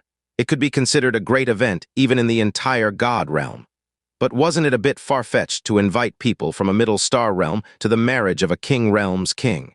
Although Yun-Chi was thinking as such in his heart, he was obviously not so foolish to voice his thoughts. Aren't you thinking that why would we people from a middle star realm be invited to the grand marriage of a distinguished realm king of one of the king realms? Yun-Chi nodded before hurriedly shaking his head. No, disciple absolutely has no such thoughts. Even though it's a king realm given master's power, it's truly no surprise that we received the invitation. Do you want to hear about a scandal? Mu Yizhou narrowed her eyes. A scandal related to the realm king of the moon god realm. Was it even possible for such a great existence to have a scandal? Mu Yizhou's eyes looked like cold stars as she narrated. The moon god realm king has been in the position for a very long time and has many offspring with a large number of women, but he has still never had a legal wife. Yun-Chi nodded in complete understanding. A mighty being like the moon god realm king was a person at the zenith of the entire primal chaos. His wife didn't necessarily have to have the same status as him, but the difference shouldn't be too big at least.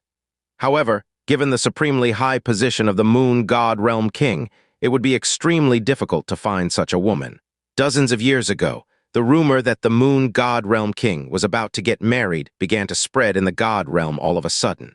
Later, the rumor turned into reality as the moon god realm started to send invitation cards in order to invite all the kings of the god realm to participate in the grand marriage of the realm king.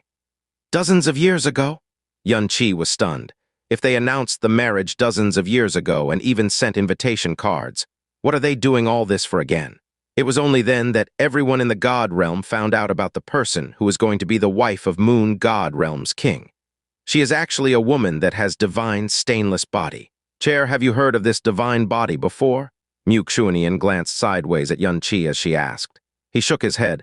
To be selected by the moon god realm king as his legal wife and make him want to spread the information about it as if he was showing off his accomplishment, this divine stainless body should be an extremely amazing physique. HMPH. It's just as you said. Back then, the moon god realm king certainly had the intention to show off. The divine stainless body hasn't appeared in the god realm for as long as over 100,000 years, after all. There was no way the moon god realm king wouldn't want to show off after picking up such a treasure, Mu Yizhou said in a cold tone. Yun-Chi was slack-jawed upon hearing her words. Do you know about primordial energy? Mu Yizhou asked abruptly.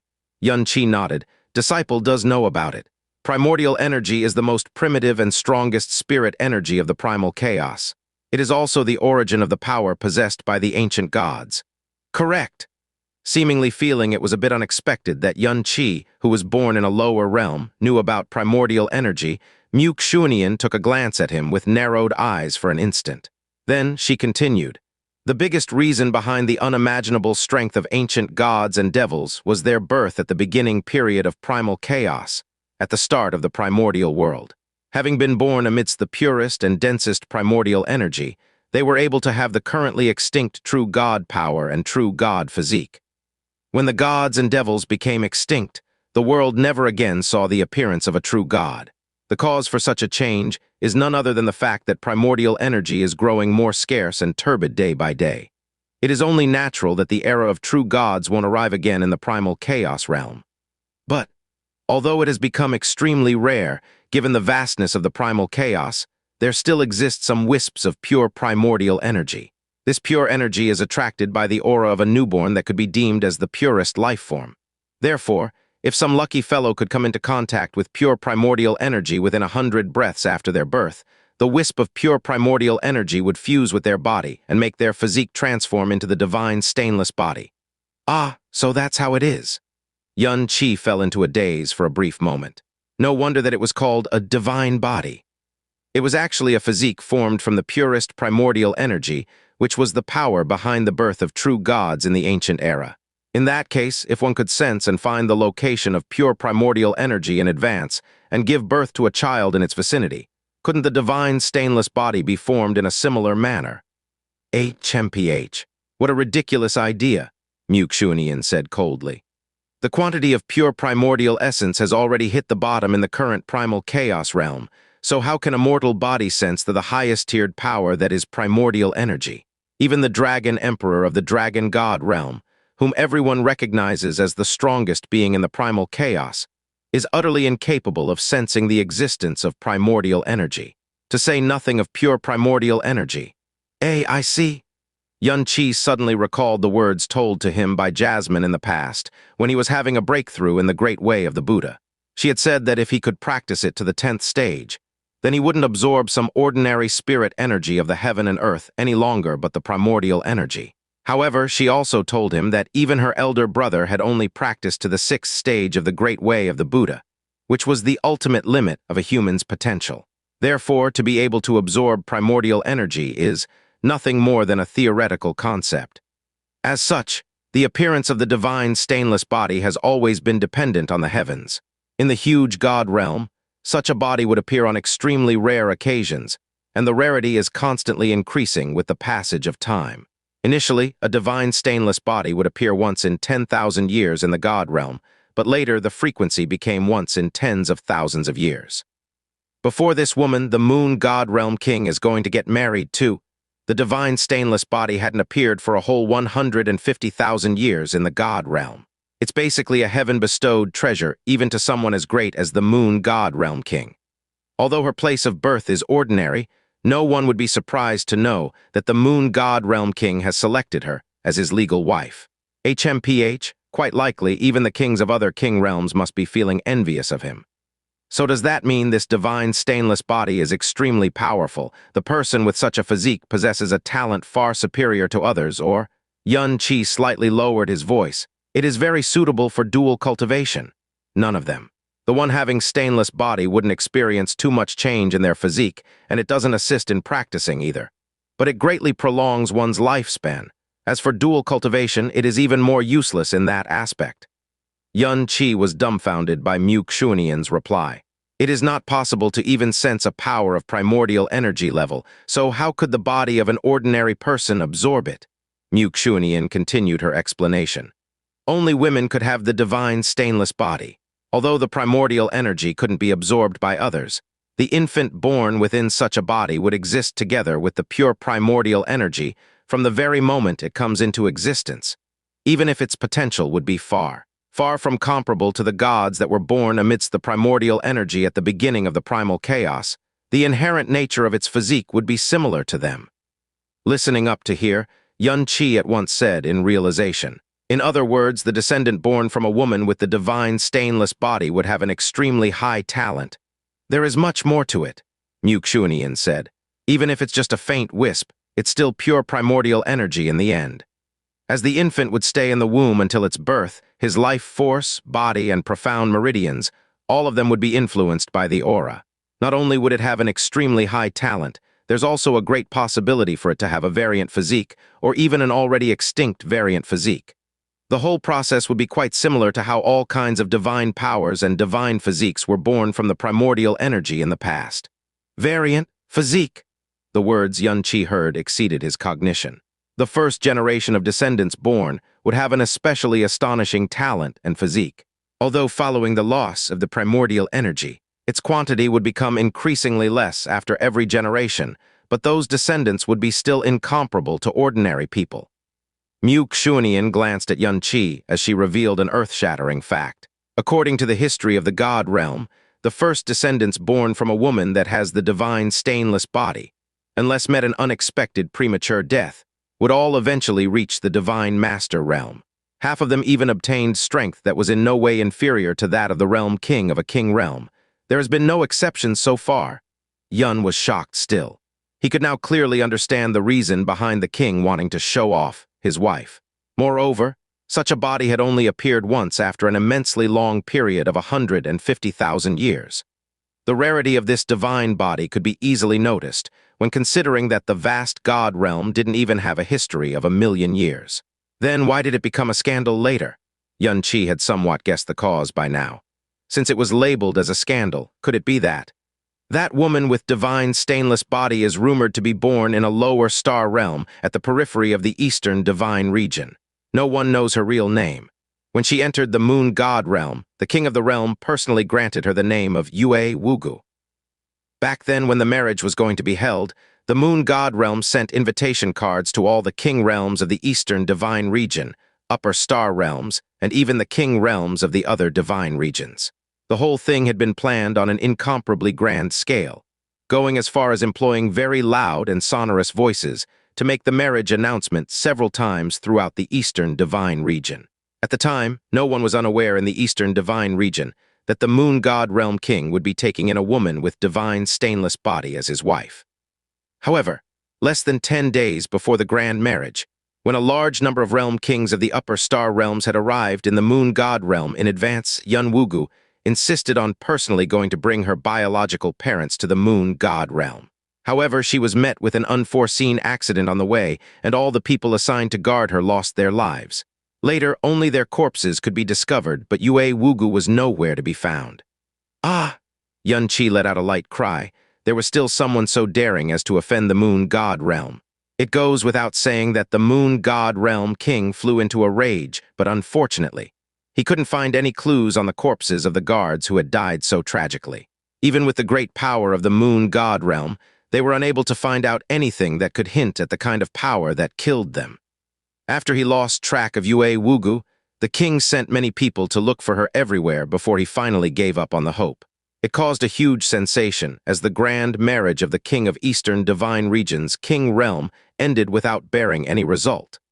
The moon god realm was greatly enraged, and it didn't take them much time to directly call the star god realm out on being the mastermind behind the accident. It was only the star god realm that could do such a thing, as they had a long-standing enmity with the moon god realm. It really isn't that surprising if the star god realm had sent people to assassinate Yue Wugu. Only the moon god realm king could be blamed in this matter for being too arrogant and careless. Mu Yizhou said in a cold voice. Her words clearly implied that she also believed that the star god realm was the one behind the murder of the guards and the disappearance of Yue Wugu. But this could be considered a tragedy at best. It's not good enough to even call it a joke. How could something of the sort be titled a scandal? Xianxia said in puzzlement. Because everyone thought that Yue Wugu died in the incident. But to their surprise, she returned to the moon god realm by herself after a period of 7 years. Just that. Mu Yizhou narrowed her eyes a bit. Although she was completely safe and sound when she returned, the aura of her vital yin had disappeared. The distinct, utmost pure aura of the divine stainless body had also weakened to less than 20%. The reason for her disappearance was self-evident. Not only was she robbed of her vital yin, but she had also most likely given birth to at least a couple of children. Xianxia's mouth was wide agape. What the heck? It really turned out to be like that? The moon god realm king invited so many distinguished guests and shook the entire god realm with his marriage announcement. And yet, the woman he was going to take as his wife was not only made to sleep with someone else, she even gave birth to his children. The mighty moon god realm king, a being at the summit of the primal chaos, the most terrifying person in the world, was actually cuckolded. Instead of facing such a humiliation, the moon god realm king would have preferred for Yue Wugu to just have straight up died. Who is that man? Xianxia asked with wide eyes. HMPH, the moon god realm king is more anxious than you to know the identity of the person. However, quite interestingly, Yue Wugu was willing to die rather than to tell about him, no matter what. It is said that the reason the moon god realm was unable to find her was because there was no aura emitted from her to locate. Although she fortunately survived the accident, her body had suffered heavy injuries, leading to the complete loss of profound strength in the 7 years of her disappearance. She only took the initiative to return to the moon god realm because her profound strength had suddenly recovered, and she was afraid of her location being discovered by the moon god realm. In other words, she basically returned for the sake of protecting that man, and those children, Xianxia said as he felt the oddity of the situation. Are you for real? Who exactly is that man? Not only was the moon god realm king cuckolded by him, he also made Yue Wugu go and confront such a danger, all to protect him. She was willing to die than tell about him. That man is F-seeking awesome. Correct. Even though the moon god realm king was extremely furious, he still spared her life thinking of their former affectionate relationship. She was then shut inside the prison, and unless she tells him about the man, she will never again see the light of day. It seems this Yue Wugu is quite a passionate and unyielding woman. Yun Qi sighed inwardly. The matter of Yue Wugu's return and her losing her vital yin was in fact something that shouldn't be allowed to be known to others at any cost. But for some reason, this information spread to the outside world before long. HMPH. Such a scandal would naturally attract the attention of more and more people and spread at an increasingly fast rate. Within the 3 months after her return, nearly everyone even in the other divine regions knew about the matter. Afterwards, the moon god realm and the star god realm started a ceaseless, bitter fight between them, publicly and secretly. However, the moon god realm king never again made his appearance before others. Knowing the whole story, Yun Qi in fact felt some sympathy towards the moon god realm king. He found a woman that had the divine, stainless body and high-spiritedly announced the world that he was taking her as his wife. The marriage was planned on such a grand scale, but in the end, he was ruthlessly cuckolded. Moreover, Yue Wugu was willing to forever stay in the darkness for the man who had cuckolded him.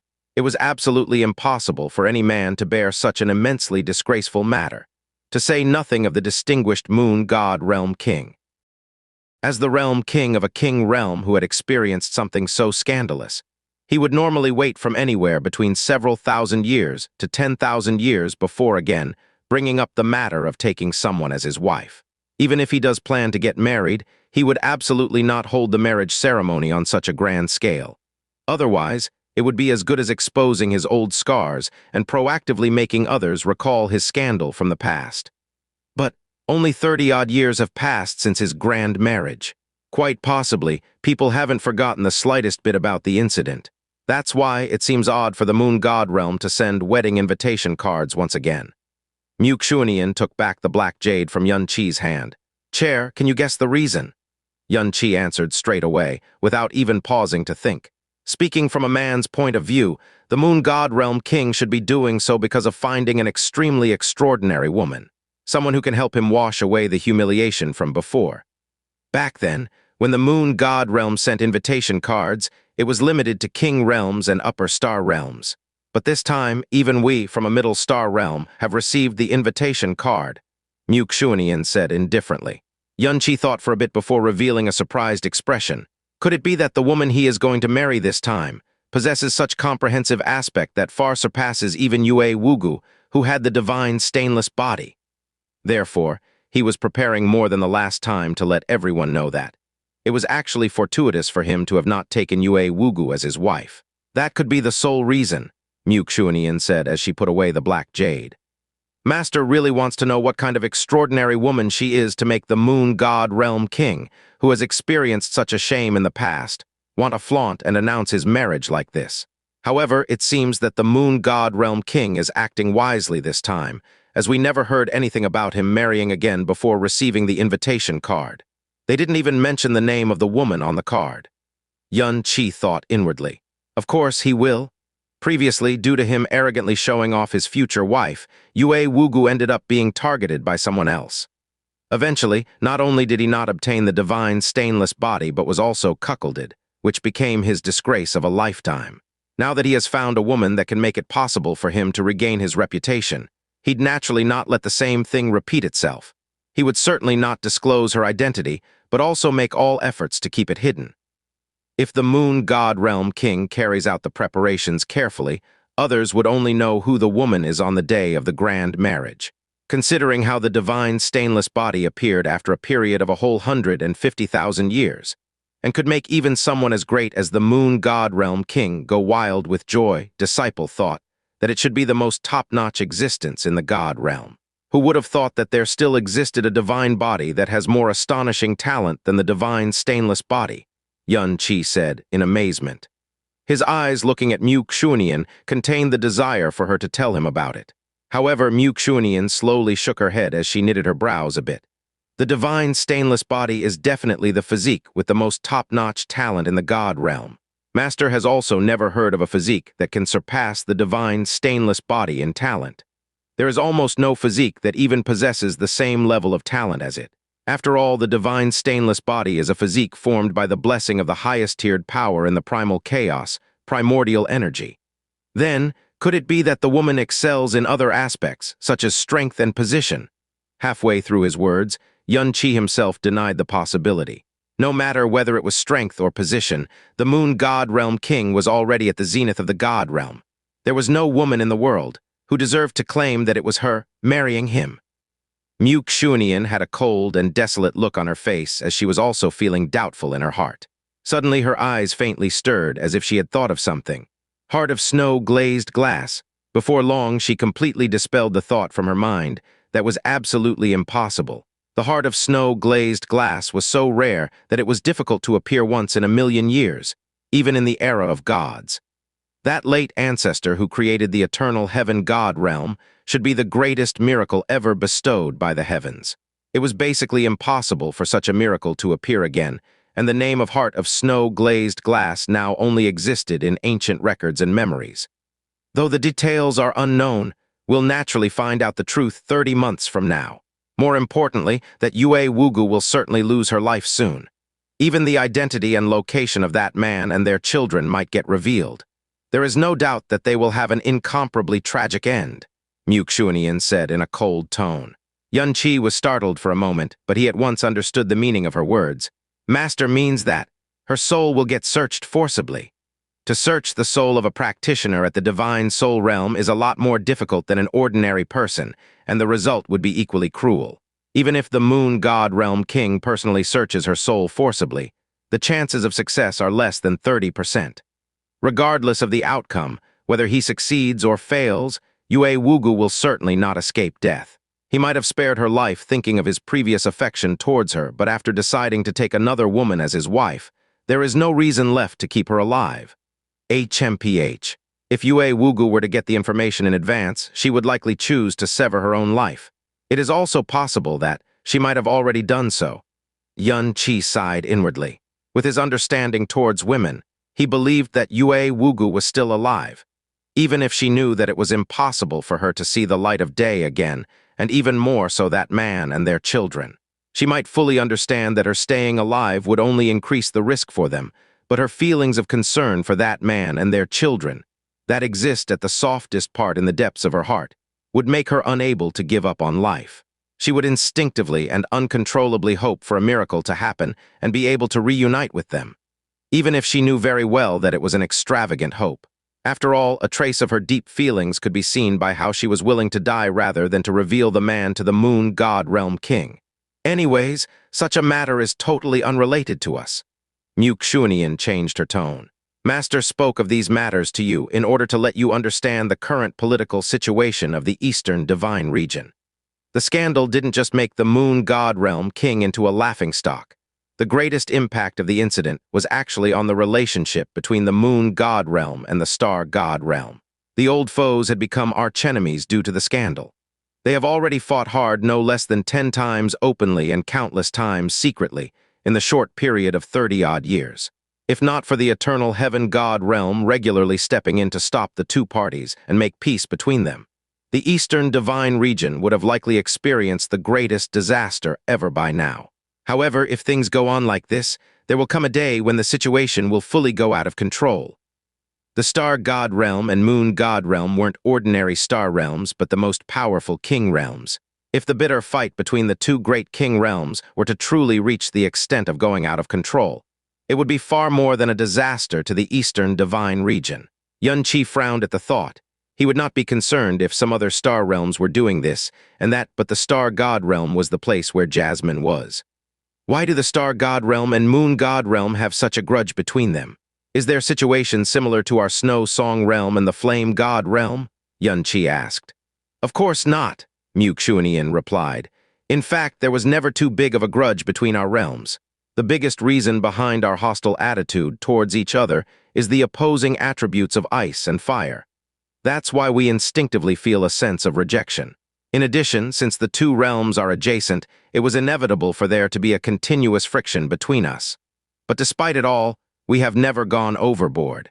My accidental injuring of Hu Ruli's son 1,000 years ago, and then his plotting against Bingyun to take revenge, could be considered the biggest conflict between the two realms in recent years. The grudge between the Star God Realm and Moon God Realm has existed since the creation of the two realms. The founder ancestors of the two realms harbored ill feelings against each other, and so the grudge was inherited and passed on to the later generations. At some point in time later, the hostility between them grew to such an extent that they stopped caring about the so-called grudge or its reason, and it instead became a custom that is passed on generation after generation. Xianxia nodded. He could completely understand the point. A lot of times, grudges continue for generations not because of the original grudge itself, but due it becoming a kind of custom. To put it in plain words, neither of the two sides would be willing to take the initiative to seek reconciliation, for the sake of their self-esteem and dignity. Although the two realms were hostile to each other, given their identity as the incomparably powerful king realms, it was obviously impossible for them to tear into each other. Otherwise, it would only lead to the defeat and suffering of both sides. But that scandal from over 30 years ago crossed the bottom line of the Moon God Realm King. Consequently, the status quo between the two realms was shaken, after a period of as long as several 100,000 years. They have been fighting unprecedentedly tragic battles since then.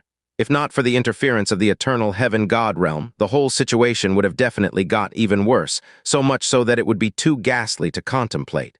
Speaking of which, Mu Yizhou suddenly looked at Xianxia.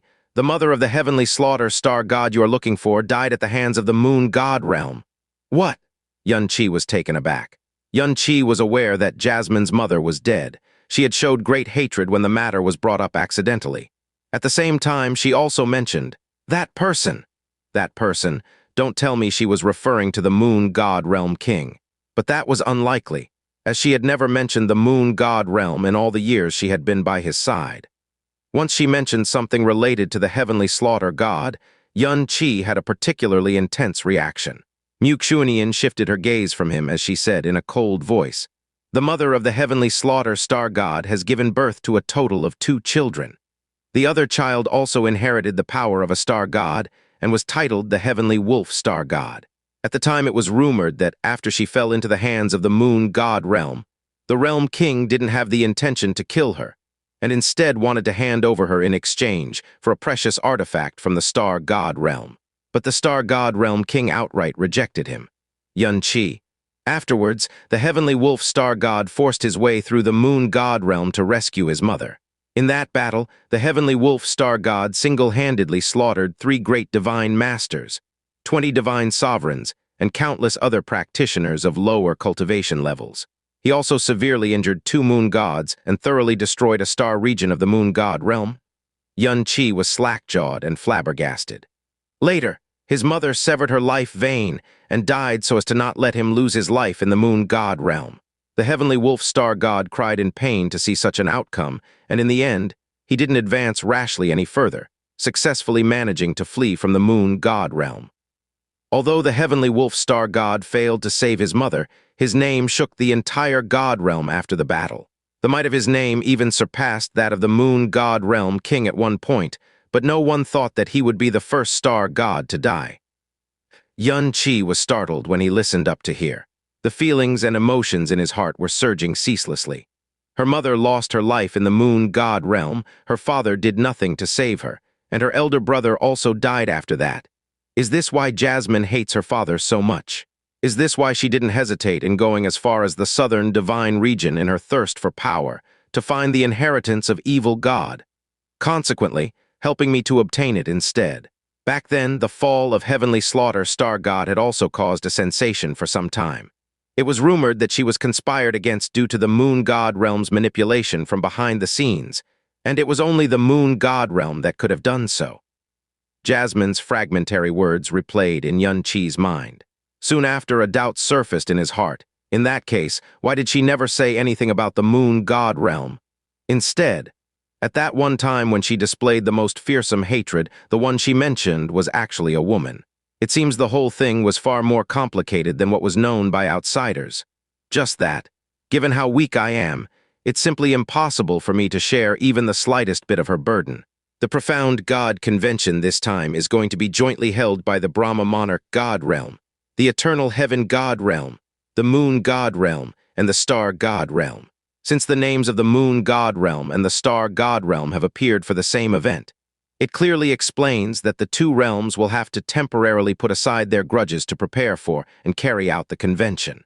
It goes without saying that eternal heaven God realm was the one that facilitated such a setup. The overall strength of eternal heaven God realm may be lower than the Brahma monarch God realm, but it is the leader of the eastern divine region when it comes to prestige. It is a king realm known for being impartial, benevolent, and upright, and hence receives the respect of the myriad worlds. Xianxia slightly nodded his head. The eternal heaven God realm didn't hesitate to use all the power of the eternal heaven pearl to carry out the profound God convention for the genius profound practitioners from other realms. This point was enough to display the uprightness and selflessness of the eternal heaven God realm. Otherwise, how would the eternal heaven pearl acknowledge them as its owner? Its first owner was Xianxia, the creation god, after all. Since he was a creation god, he was naturally a righteous god. Unlike himself, as the sky poison pearl was a thing of the devil realm in the ancient era. And the Brahma monarch God realm, as the leader of king realms in the eastern divine region, never interferes with any other realm. The profound practitioners of the Brahma monarch God realm, from the realm king at the top to the commoners at the bottom, all inherently possess an extremely strong obsession to pursue the profound way. They practically go insane to fulfill this desire.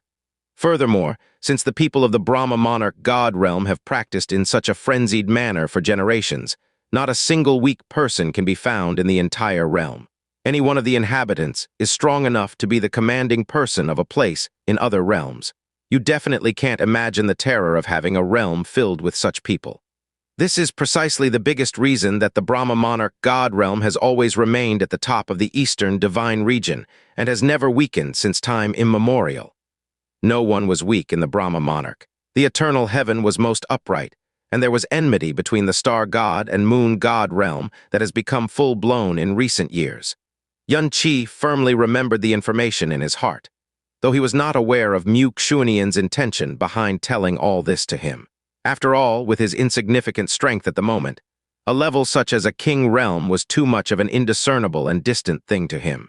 If you're interested in the history of the Eastern Divine Region, you can go yourself and leaf through the sacred scriptures in the Sacred Hall, but keep in mind that you only have today to do so. As Xianxia was feeling astonished, the pale white sky seemed to have sunk down, and the air around him turned into a condensed state. Mu Yizhou's gaze full upon him as she said in an almost soul-piercing voice, "Because from tomorrow until the beginning of the profound God convention, you will be living every day in hell." The water of Heavenly Lake was still as a bright mirror, and only ice spirits could be seen dancing around, sometimes slow and other times in a nimble motion. On the shore of the lake, Mu Yizhou and Xianxia were standing facing each other with some distance between them. Although both of them were dressed in snow-white robes, Xianxia's might and existence seemed insignificant before the aura that was being silently emitted by Mu Yizhou. Yesterday was the last time for rest and reorganization, and today was the beginning of hard training. Let Master have a look at your peak condition. There is no need to hold back your abilities. The moment Xianxia heard Mu Yizhou's words, profound energy suddenly erupted from his body, and evil god's gates were instantly opened in succession: evil soul, burning heart, purgatory. His profound aura turned from colorless to pale red, and after a brief period, it forcibly broke through the shackles with a loud rumble, as it experienced a qualitative change, and the color turned as scarlet as fresh blood. His originally calm and stable, profound energy abruptly became agitated, like a savage beast that had been infuriated. Similar agitation could be seen in Xianxia's eyes. Mu Yizhou slightly raised her brows as she said indifferently, "Attack!" "Ha!" Xianxia let out a loud roar. He took out the heaven-smiting sword, and the profound energy that was running wild within his body crazily gushed over the blade. Golden crow flames and phoenix flames began burning at the same time as flaming sword beam more than 10 meters long shot out from the heaven-smiting sword. Then, he unleashed, destroying heaven-decimating earth in Mu Yizhou's direction, while howling at the top of his lungs.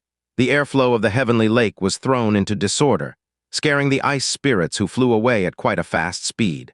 Xianxia appeared like a volcano, shooting up its contents without any previous sign, however. When the heaven-smiting sword was still more than 30 meters away from reaching Mu Yizhou, the storm of his greatly boosted and terrifying profound strength disappeared without any trace in the blink of an eye. Xianxi's body, as well as his sword, were restrained in the air.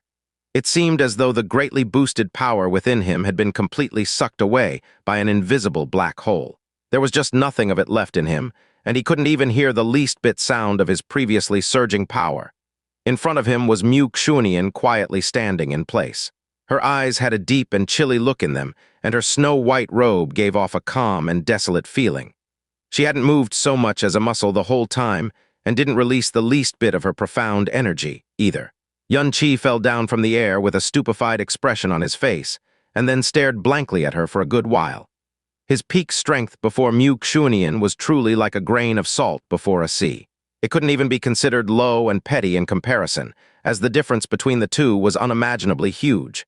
Not bad. There was simply no change in the look of Mu Yizhou's eyes, but she favorably appraised his strength. Afterwards, she slowly lifted her right hand. Still in a daze, Xianxia sensed a fatal danger all of a sudden. His body instinctively reacted and instantly moved away from the place by employing Star God's broken shadow. But 5 cold streaks of light, that he couldn't notice with naked eyes, shot out of the void towards him and struck directly on his real body that had retreated just a second ago. There wasn't even one of them that targeted his 5 illusory images. Although the 5 cold streaks of light immediately came to a halt after coming in contact with his body and subsequently dissipated, Xianxi's heart spasmed for a while as cold sweat completely drenched him. The reason was none other than the fact that any one of those streaks was enough to put him to death. The cold energy had already made contact with his body by the time he sensed it approaching, and it was even after he used Star God's broken shadow to flash out of its way. Xianxia let out a long breath as he raised his head, but Mu Yizhou was no longer present in front of him. He quickly turned around as his gaze swept over the surroundings, but he didn't catch sight of even her shadow. When his gaze once more returned to the front, he actually saw Mu Yizhou before his eyes, standing less than 10 steps away. The abundance of your profound energy far surpasses practitioners of same level, and its explosiveness is satisfactory. This should be due to the power of the evil god, Mu Yizhou coldly said, staring at Xianxi's eyes. But you are severely lacking the most important thing, sensation. Sensation? Xianxia blanked for a moment. Follow me to a place. Mu Yizhou lightly swept out her palm, causing the space ahead to tear apart without a sound. Before Xianxia could react to it, his body was sucked into the crack in space.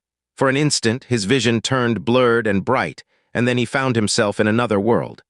The lower altitude was completely covered in fog, which was incomparably pale in color as well as dense. It was impossible for an ordinary fog to obstruct Xianxi's line of sight, but he couldn't even see the things 300 meters away due to the presence of the dense fog. Upon exerting his all-power to look into the distance, he could barely make out snow-covered mountains of various heights. There was also a huge ceiling profound formation less than 30 meters from him, emitting a cold shine like ice crystals. This place is called the Mist End Valley, where the disciples who make big mistakes are sent to be disciplined. If a disciple commits an unforgivable sin, they are thrown into this valley to let them perish on their own. Such disciples would always end up dying a very fast and miserable death, with no exceptions to this day. It was obviously not possible for the cold energy here to be as threatening as the heavenly netherfrost lake, but the whistling chilly wind blowing in the place carried a heart-palpating eeriness.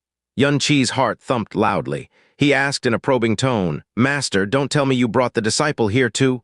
Since it was called the Valley of Death, there was naturally something amiss about the place. A large number of profound beasts are born in the Mist End Valley, but they are completely different from those you have seen in the Ice Phoenix region. The profound beasts that are born in an environment like the Mist End Valley are basically all incomparably brutal in nature. They don't even hesitate to slaughter their own kind, to say nothing of beings of other species. Every profound beast you come across in the valley will go after your life right away. The weakest of them is at the same level as the winter frost direwolf you have seen, and the strongest ones are comparable to the profound practitioners of in the divine tribulation realm. Xianxi's eyes revealed a shocked look. Listening up to hear, he had already guessed Mu Yizhou's intention behind bringing him to the place. In addition, the ones you'll be confronting are not only the profound beasts. There are also some former Ice Phoenix disciples in there, who have been sent inside not that long ago, and are still alive even after facing the constant assault of the brutal profound beasts. The disciples who can survive in such a condition should at least the early to mid-stage of the divine soul realm. Even those at the divine tribulation realm will be present among them. As a group of people who are bound to die sooner or later, they wouldn't spare any means to live on as long as possible. Hence, they are far more fearsome than the brutal profound beasts. If you were to face any of them head-on, you would die beyond a shadow of a doubt.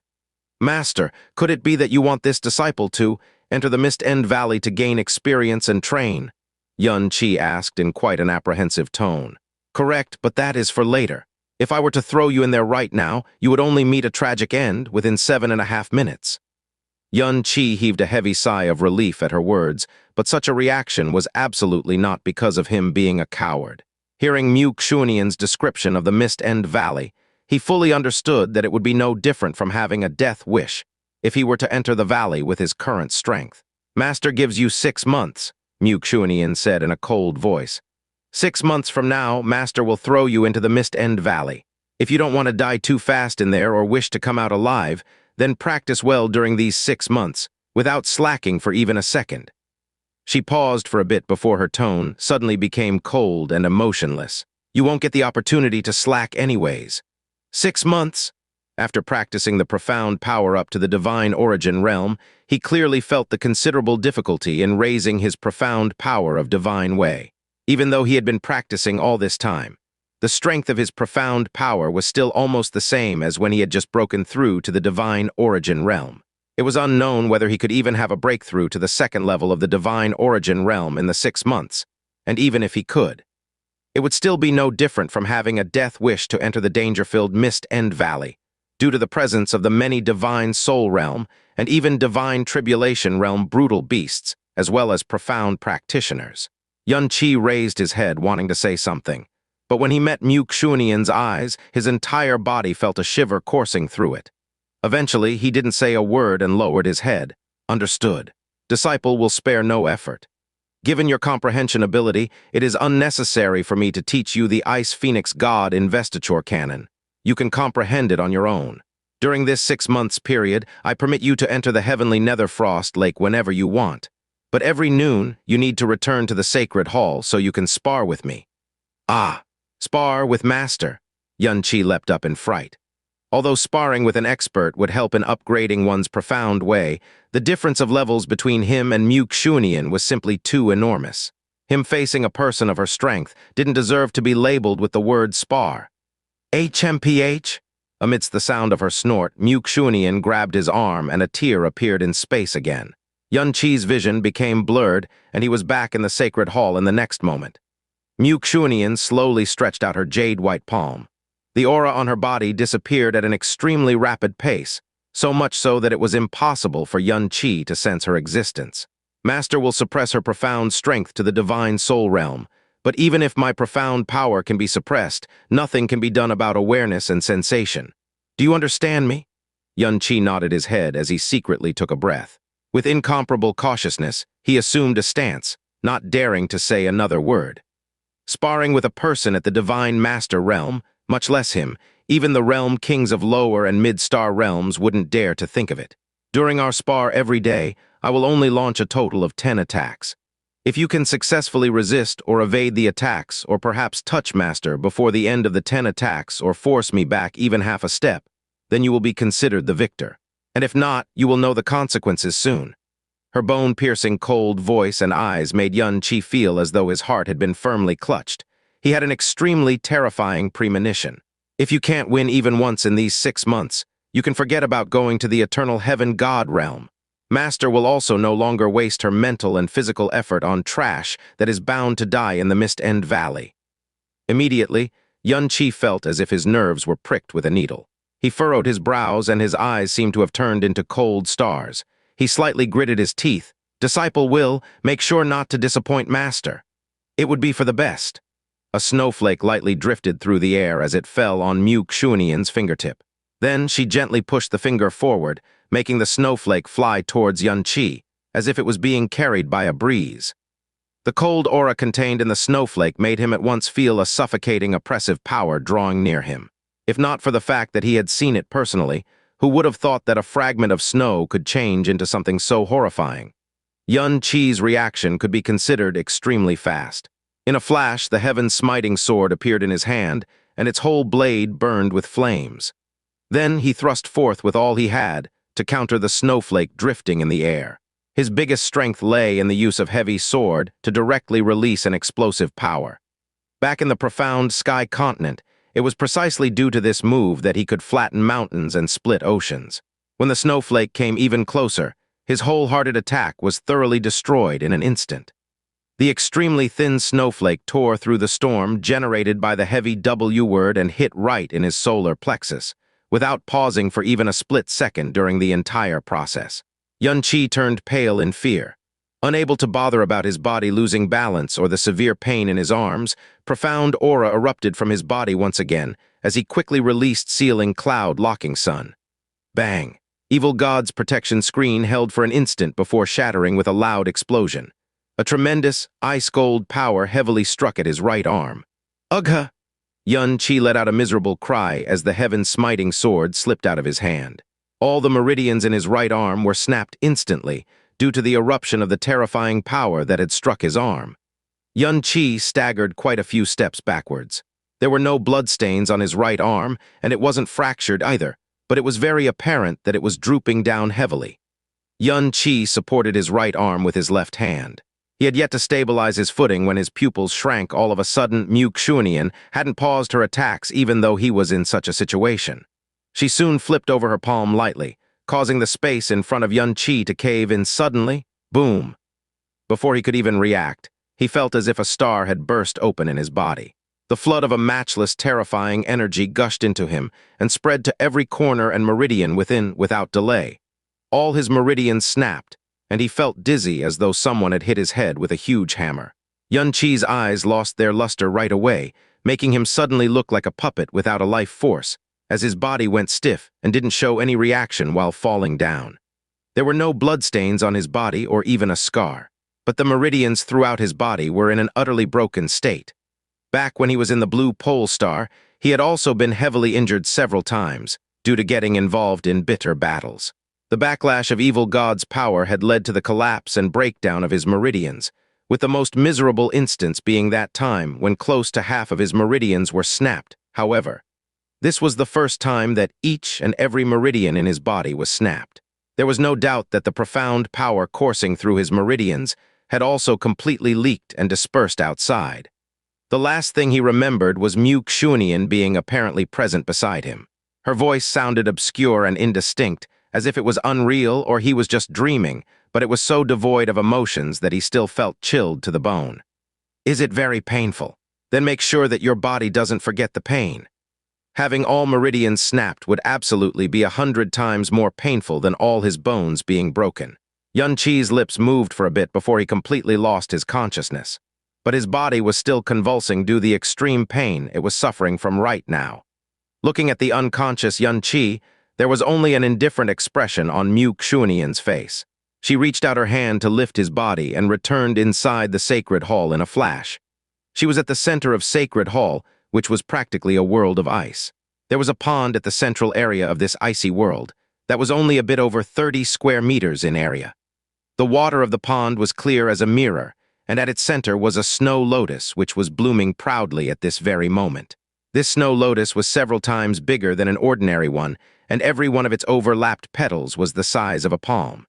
It not only looked exceptionally pure, beautiful, and flawless, it was also shining with a faint, blue, and translucent light. Its rootstock, as well as the snow lotus itself, seemed to have been made of ice crystals formed by the condensation of purified water. They were truly dazzling to the eye. At first glance, no one would think of it as something that had naturally grown and instead consider it an ice crystal that had been carved in such a way. Mu Yizhou flung her arm, throwing Xianxia's body into the water. Her gaze fell on the ice lotus at the center, and her snow-like finger lightly pointed in its direction. Immediately, a formless, profound formation began to glow, which was set up around the snow lotus. Afterwards, it slowly dissipated, following the light movements of Mu Yizhou's finger. Ha! For some reason, Mu Yizhou sighed lightly. She came to the edge of the pond and moved her finger in a circular motion. A petal of snow lotus flew out and fell into her palm. Then, she placed it on Xianxia's chest to cover the injured area. Clang! A strong, profound light the color of an azure sunset brightened the entire sacred hall. It was because Mu Yizhou had channeled nearly 70% of her profound power in the extremely brief time of an instant. The highest level power in the primal chaos blended into the petal of the snow lotus before slowly permeating Xianxia's body. The snow-white petal at once glowed with incomparably blinding white rays of light. Under the influence of the white rays, Xianxia's body got wrapped in a brilliantly shining white layer. Subsequently, several streaks of faint white rays started to emanate from his body, which increasingly grew in number and spread throughout his body in no time. The things releasing these white rays were actually the snapped meridians in his body. Meanwhile, the white rays of the snow lotus petal became weaker and weaker. Ultimately, they completely disappeared as if they had atomized. Mu Yizhou quickly restrained her profound aura and also moved her palm away from his solar plexus. As for the white rays originating from within Xianxia's meridians, that were none other than the rays of light that had permeated his body earlier. They were visibly and gradually connecting his meridians and merging with them. By the time the white rays of light fully dissipated without a trace, Xianxia's thoroughly snapped meridians had perfectly recovered.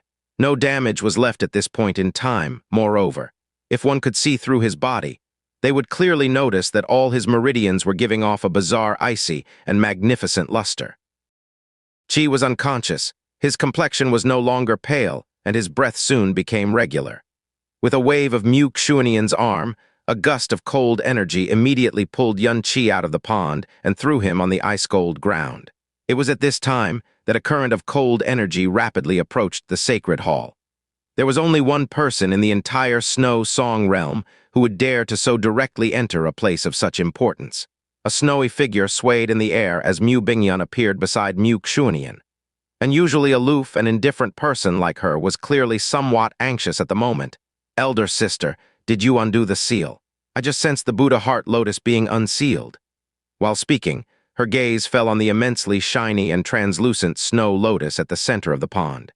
The seal around it had already been undone, and a bizarre spirit power with a delicate fragrance to it was noiselessly spreading in the huge hall.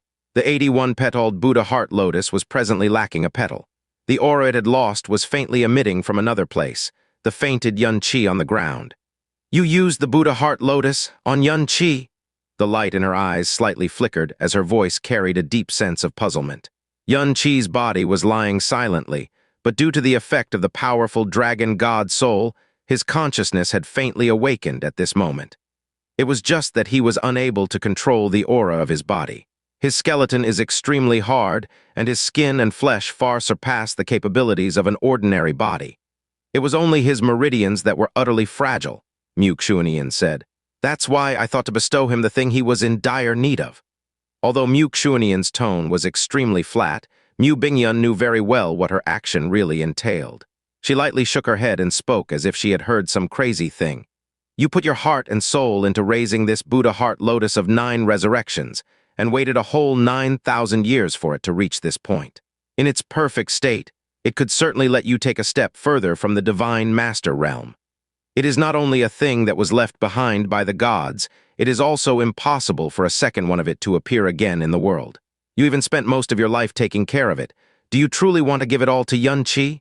Mu Yizhou slightly nodded her head, but her eyes were like cold stars without the slightest fluctuations in them. As she had made up her mind to do so, she didn't feel any regret or pity in her heart. Mu Yizhou looked fixedly at Mu Yizhou for a long while before saying in a light tone, "Elder sister, you have been especially nice to him since the time you accepted him as a disciple. Initially, I thought that you were doing it out of gratefulness for saving my life, but it seems the reason is far more than that. No matter whether it is a coincidence or the will of heaven, since he has become my disciple, I should do what a master is supposed to. There is no teacher in the world who doesn't wish for their disciples to surpass them. Unfortunately, Care and Hanyi are unable to do so, but he has the possibility, so long as he can live long enough. Xianxia possesses many extraordinary and strange things, as well as a lot of secrets that even I don't know or can't understand. If he doesn't die prematurely, he will definitely become someone extraordinary in the future. His previous master, the heavenly slaughter star god, is herself just an ignorant little girl who received her inheritance at a very young age. As such, that little girl totally failed in drawing out the astonishingly great potential in him. The heavenly slaughter star god wasn't even 10 when she received the inheritance. Calculating the time up to when she met Xianxia, she should not be more than 13 or 14 years old back then. Having inherited the heavenly slaughter star god's power and memories, she may be the strongest among the 12 star gods in killing people. But when it comes to teaching others, it is too difficult of a task for her, given her age and temperament, Mu Yizhou said. There is only one person in the world who has the inheritance of a creation god. Regardless of in whose hands he falls, they would either want to rob him of his power or see what heights such a power is capable of reaching. Bingyun, Mu Yizhou said in a faintly cold voice, "Don't you feel that it is quite interesting to personally train such a little monster?" Xianxia. Mu Bingyun lightly sighed before giving a deep glance at the Buddha heart lotus of 9 resurrections that was lacking a petal. If elder sister has decided to go through with it, then no one can change your mind. I only hope that Xianxia can succeed in realizing your wish. However, as the Buddha heart lotus has 81 petals, the tempering process of meridians needs to be repeated 81 times.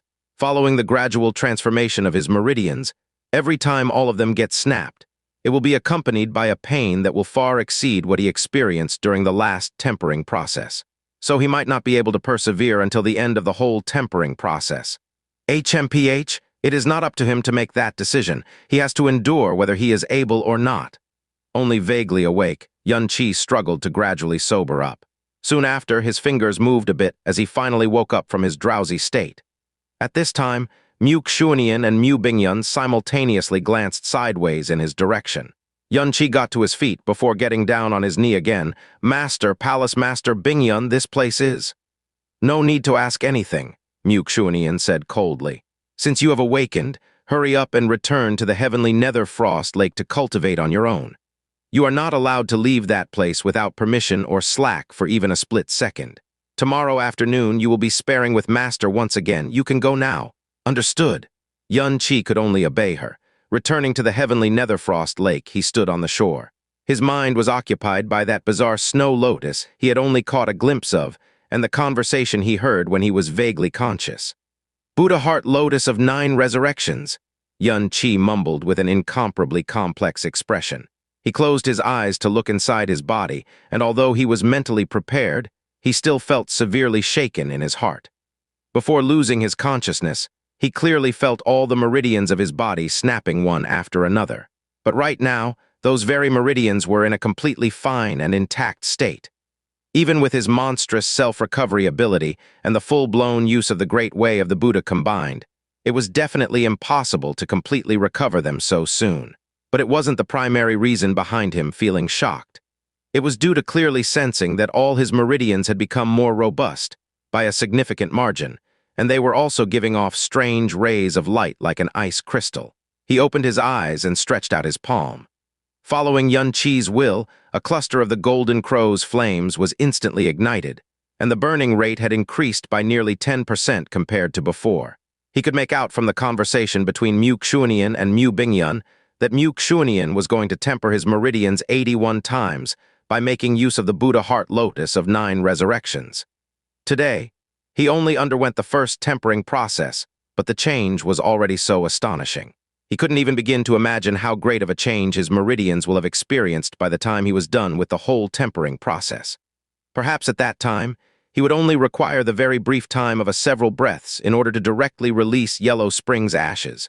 Also, forcibly unleashing rumbling heaven for at least 10 breaths might not result in his meridians snapping any longer. If that really turns out to be true, his battle strength would dramatically increase, even without any progress in his profound strength. If his energy could be condensed, released, and withdrawn at an extremely fast rate, the instantaneous movement ability of Star God's broken shadow would become even faster. At that time, extreme mirage lightning would be able to reach a completely different level of speed. As he extinguished the flames, Xianxia's face didn't show too much of a pleasant surprise. Instead, he lightly sighed as he felt his body weighed down. Initially, the sole reason he wanted to acknowledge Mu Yizhou as his master was to rely on her strength and position so as to be able to see Jasmine. But even if he had simple reverence for her in the beginning, he gradually discovered that she was different from how the world outside perceived her. For his sake, she obtained the Golden Crow's record of the burning world. For his benefit, she wanted to get a horned dragon heart. Disregarding the enormous price, she made preparations for the universe pentajade pellet. Moreover, she covertly accompanied him to the Ice-Wind Empire due to being concerned about his safety. Unknowingly, he no longer felt fear towards Mu Yizhou like he did in the beginning, because she truly wasn't as fearsome as outsiders made her put to be.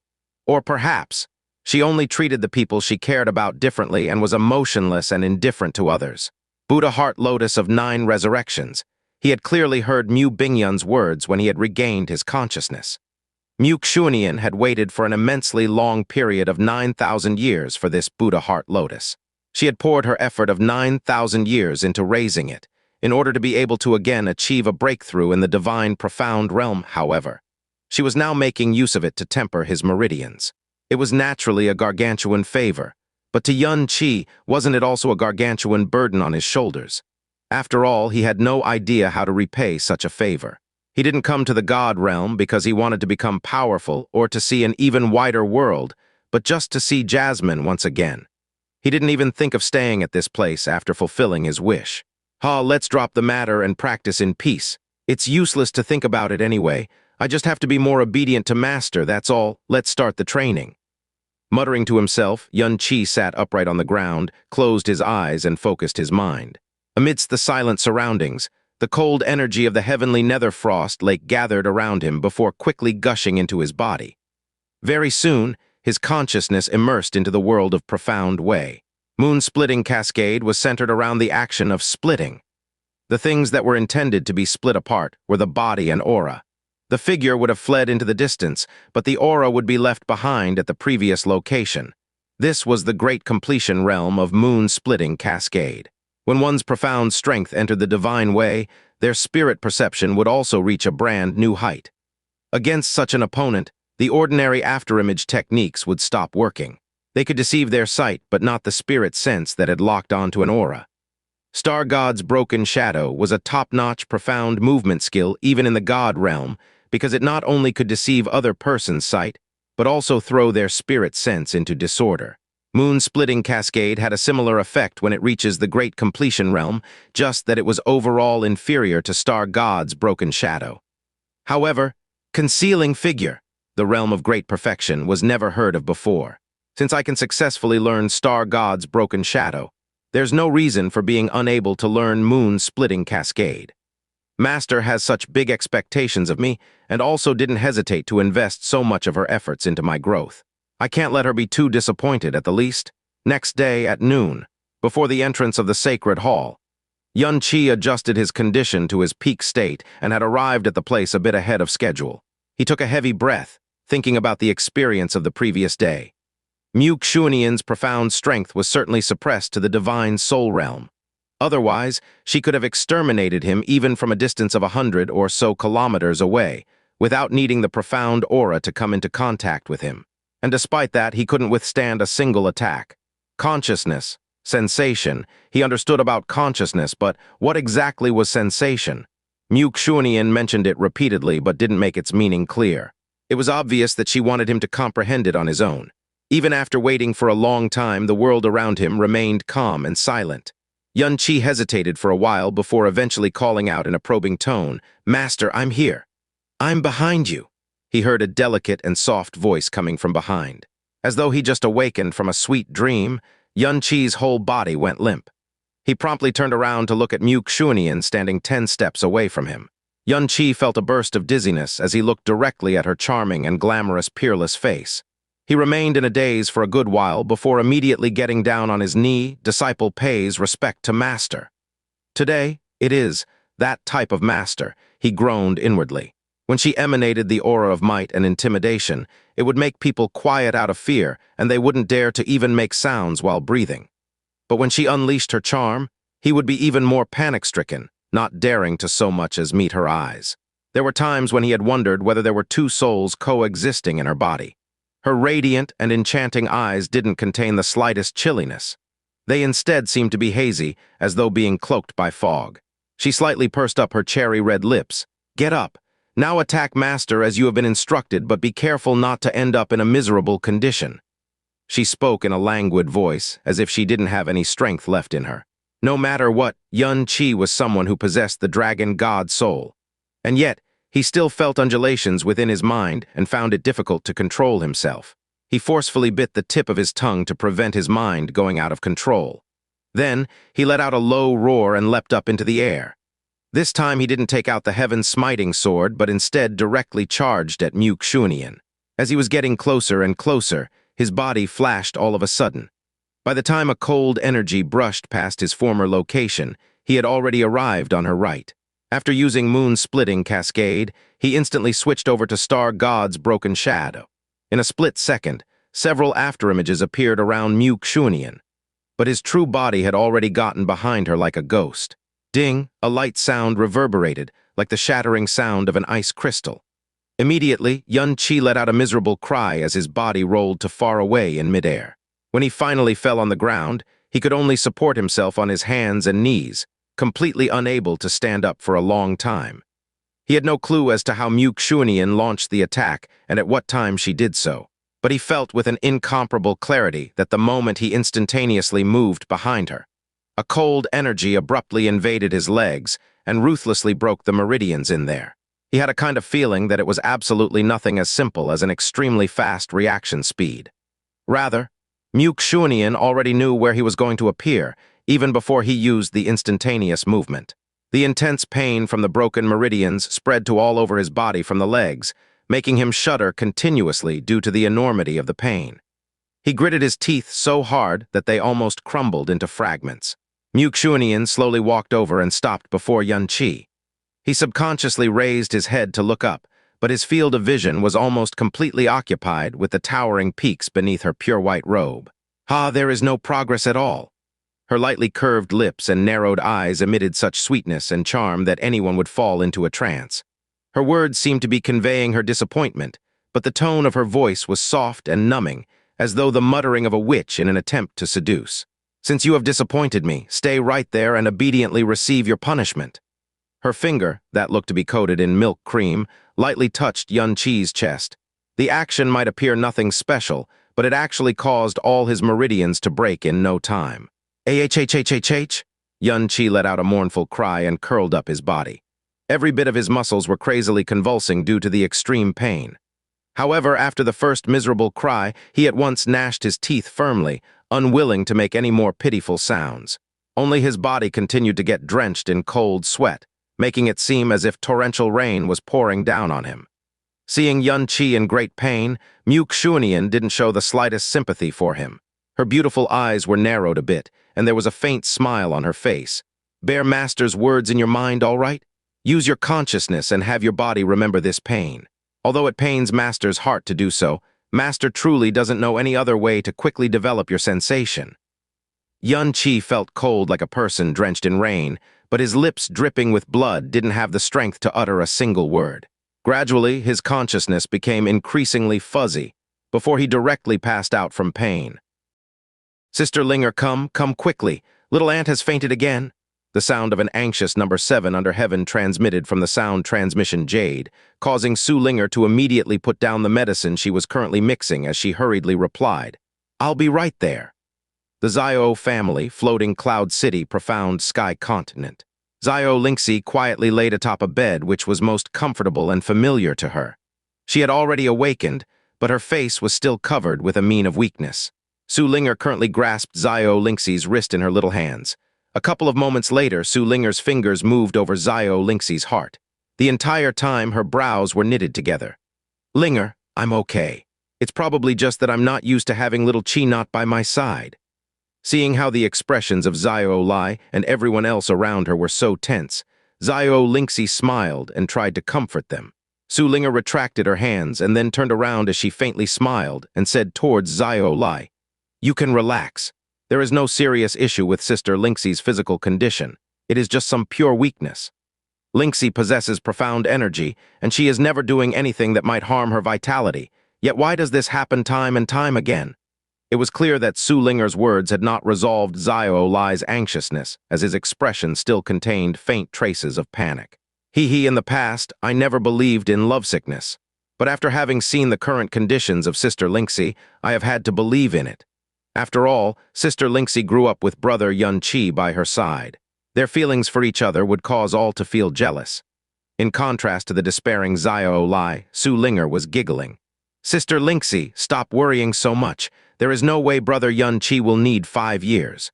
Perhaps he will even suddenly show up tomorrow, but if he sees your current condition, he might just die from the pain emerging in his heart. Grandfather, you heard Sister Linger. You don't need to worry so much.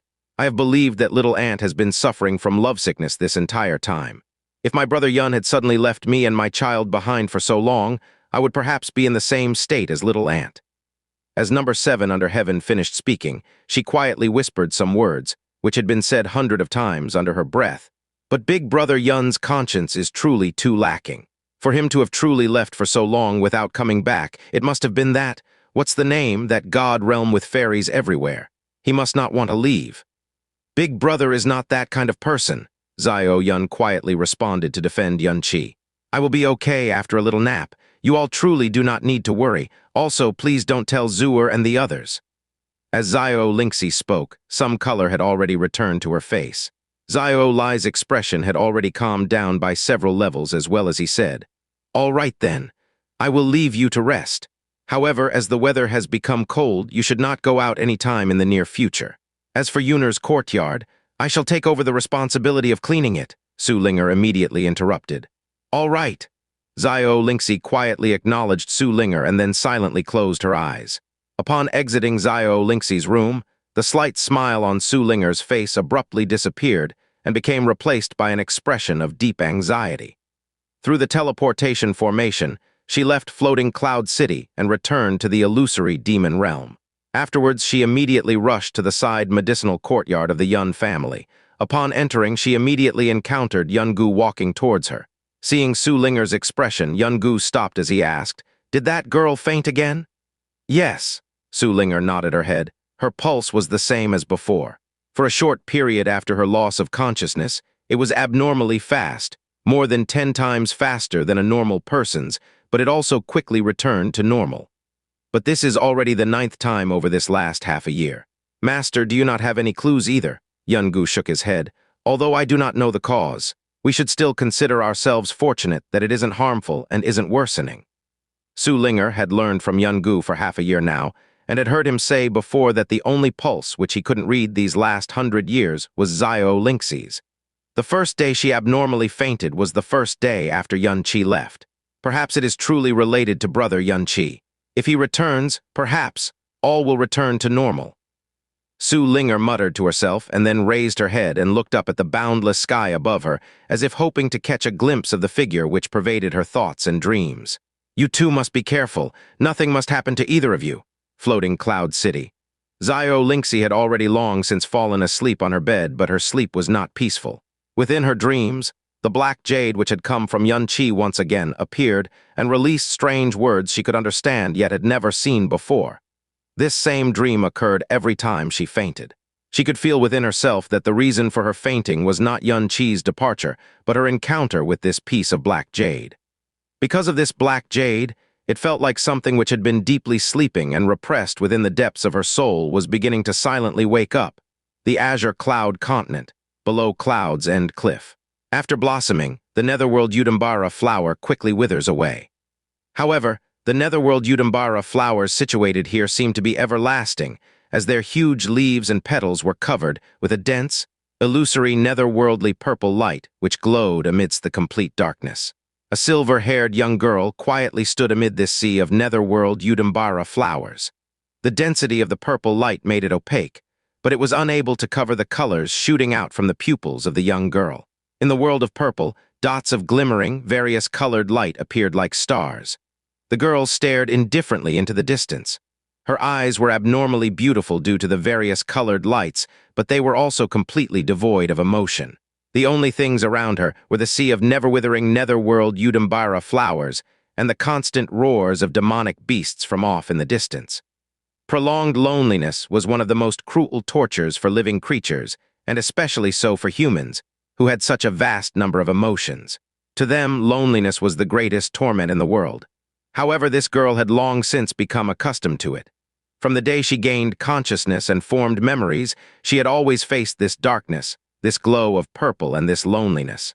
Perhaps it had already been tens of thousands of years, or hundreds of thousands, or even millions, or perhaps even tens of millions of years. She did not know why she existed, she only knew that she existed. Bang, ping. The sound of ice exploding caused Xianxia's eardrums to tremble as his figure flickered around like an illusion. The fluctuations of frost energy had disrupted his movements and trajectory of attack, but he did not panic as he had not lost control and balance of his body. He furrowed his brows and his figure then flickered again as he charged back in, a frosty light tailing behind him, causing him to look like a meteor. What was sensation? If the extremity of spiritual sense was the ability to foresee and predict thoughts, then the extremity of physical sensation was the ability to foresee and predict movements of the body. As the flow of air subtly changed, their spiritual senses and gazes turned towards each other as the expression in their eyes and their profound energy abruptly changed. From a distance, one depended on spiritual sense, but at a close range, sensation could precede spiritual sense. Sensation could be considered a mysterious and miraculous ability of the body which combined body and soul. It could not be cultivated or even explained and detailed. It could only be personally felt and comprehended. Mu Yizhou's attacks were constantly able to hit him even after he shifted. Thus, after tens of attacks, Xianxia was finally able to hazily perceive the concept of sensation during a clash. On that same day, his moon-splitting cascade had also successfully reached the within-shadow realm. After that, he had finally completed Mu Yizhou's assassination scenario. Thus, Mu Yizhou gradually began to increase the number of times she would attack from 1 time, to 2, to 3, to 4. So far, Xianxia had only been able to withstand 6 strikes before becoming unable to remain standing. Even though he was somewhat in a tragic situation, as Xianxia continuously shifted, he managed to arrive within 5 steps of Mu Yizhou. A glint of light flashed through his eyes as the heaven-smiting sword suddenly flew out from his hand. But at that same instant, he felt a subtle feeling emanate from the left side of his body. Without any hesitation or thought, his entire body instinctively flipped through the air. A muffled sound and a cold chill swept across the left side of his body. Although it had not hit him dead center, it was still enough to cause his body to lose its balance. At this moment, Xianxia's 2 arms rapidly opened. Sealing cloud-locking sun. Bang. Enveloped by the evil god barrier, Xianxia was sent flying as an icicle emerged from the void behind him and struck at him. With another strike, the icicle pierced through his evil god barrier. But at the last instant, Xianxia was able to slightly avoid its tip. Nonetheless, it still fiercely pierced into his left shoulder. The icicle firmly embedded itself within his shoulder joint before abruptly bursting, causing Xianxia to instantly lose feeling in the entire left side of his body due to the chill. His crooked body smashed into the ground as the heaven-smiting sword which he had thrown out earlier returned to him and landed beside him on the ground. Xianxia climbed to his knees with difficulty. As the left side of his body gradually regained feeling, a nightmarish pain began to spread through it. Xianxia grit his teeth and tightly bit down. Nonetheless, even amidst such pain, he was able to reveal a smile of satisfaction. Disciple is already able to receive 7 moves from Master. HMPH, you are still greatly lacking. As Mu Yizhou said these stern and cold words, she lightly tapped Xianxia with her finger. A little dot of blue light abruptly exploded right in front of Xianxia's chest. In that moment, all of the meridians in Xianxia's body were snapped. Only Mu Yizhou herself knew this, but it had taken several times more profound energy to destroy the meridians in Xianxia's body this time when compared to the very first time. As for the pain and suffering from having meridians destroyed, it had also increased by that amount. Xianxia's pupils abruptly shrank as the blood vessels within his body all burst, causing all of the veins in his skin and muscle to become completely distorted. This kind of extreme pain, which originated from every single point on the body, tempered Xianxia's sensation and also helped polish his mental strength. However, it caused him to feel as if he had fallen into the purgatory of hell as his entire body curled up into fetal position. But outside of the initial screams, no more escaped his throat, and it was not because he had fainted from the pain like the previous times. A blue light flashed through Mu Yizhou's eyes and into Yun Qi's eyes, which had lost all color. NZZZ, Yun Qi's mind suddenly rumbled as his consciousness collapsed and he fainted. Since it is the last time and since you already know what sensation is, I shall let you suffer less. Picking up Yun Qi, Mu Yizhou returned to the sacred hall. Amidst the rippling pond of water, the once proud 81-petaled Buddha heart lotus of 9 resurrections was at its last petal. After Yun Qi was thrown into the pond, Mu Yizhou's jade finger gently twirled the water, causing the final lotus petal to float onto her fingers. Atop the jade-like crystalline lotus root, there now only remained jade-colored leaves. The next time it bloomed would be 9,000 years later, or perhaps it wouldn't even be able to fully bloom again. As Mu Yizhou's palm descended onto Yun Qi's chest, and she used the last lotus petal, hints of complex emotions emerged in Mu Yizhou's eyes. This brat's comprehension abilities were truly unparalleled under the heavens. In such a short number of months, he had been able to cultivation moon-splitting cascade to great success, and the Ice Phoenix God investiture canon to the Frozen End God Sealing realm. As for the profound secrets of sensation which talented profound cultivators couldn't touch upon with their spirit sense until after the divine tribulation realm and entering the divine spirit realm, and even gradually at that, Yun Qi was able to, in just a short period of 3 months, he was able to grasp sensation to such an extent. It was a pity that he had been born in a lower realm. If he had been born in the Snow Song realm, then at this time, it was possible that he would have already reached the divine tribulation realm. A blue glow illuminated the entire sacred hall as Mu Yizhou used her divine master strength and the power within the Buddha lotus to begin the last tempering of Yun Qi's meridians. It was the 81st time that Mu Yizhou had forcefully ruptured his veins, and the 81st time that his veins had reorganized and fused under this blue light. It was fast at times and slow at others, but each of Yun Qi's meridians began to release light which emitted through his body, causing him to glow extremely brightly. The dragon god marrow had toughened Yun Qi's bones to the extreme and allowed his dragon god bloodline to always be extremely thick and dense. Yet today, the meridians in his entire body were completely transformed through the brutal methods of Mu Yizhou and the incredibly divine and mysterious energy of the Buddha heart lotus of 9 resurrections. When Yun Qi regained his consciousness, he was already amidst the heavenly netherfrost lake. However, the first moment he awoke, he could feel that the meridians within his entire body had undergone enormous changes. He hurriedly gathered his soul and looked within himself. He discovered that his meridians were now several times thicker than they were 3 months ago, and that each one of them had completely lost their previous forms, as they were now much more crystalline and clear. It was as if the most pure crystals of ice were now located in each and every corner of his body. With but a thought, profound energy began to circulate. However, the speed at which it circulated was so fast that Yun Qi was still surprised, even though he had long been prepared for it. Are these really my meridians? Having felt the circulation of profound energy through his meridians, Yun Qi did not dare to believe his own senses. Amidst the extreme excitement and disbelief, Yun Qi picked up the heaven-smiting sword, his brows slanting as he shouted, "Destroying sky, decimating earth!" His profound energy roiled up and then exploded. The third skill of the evil god, destroying sky, decimating earth, boasted great consumption of energy. Even in the state of purgatory, where his mental energy was adequately concentrated, he would still need to gather profound energy for 2 breaths. Yet this time, just half a breath later, the destructive power was already ready to be released. With the swing of his heaven-smiting sword, a violent and destructive power abruptly exploded outwards. Boom! An explosion caused the entire area to tremble as waves appeared atop the heavenly netherfrost lake. It was followed by a second, destroying sky, decimating earth, moments later. Boom! The surface of the lake directly tore open as droplets of the heavenly lake's water rained down onto Yun Qi.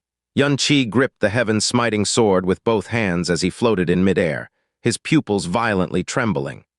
Although the power of destroying heaven, decimating earth was extremely great, he had not used it much in the past because it took too long to gather the energy for it. It once had too great of a flaw.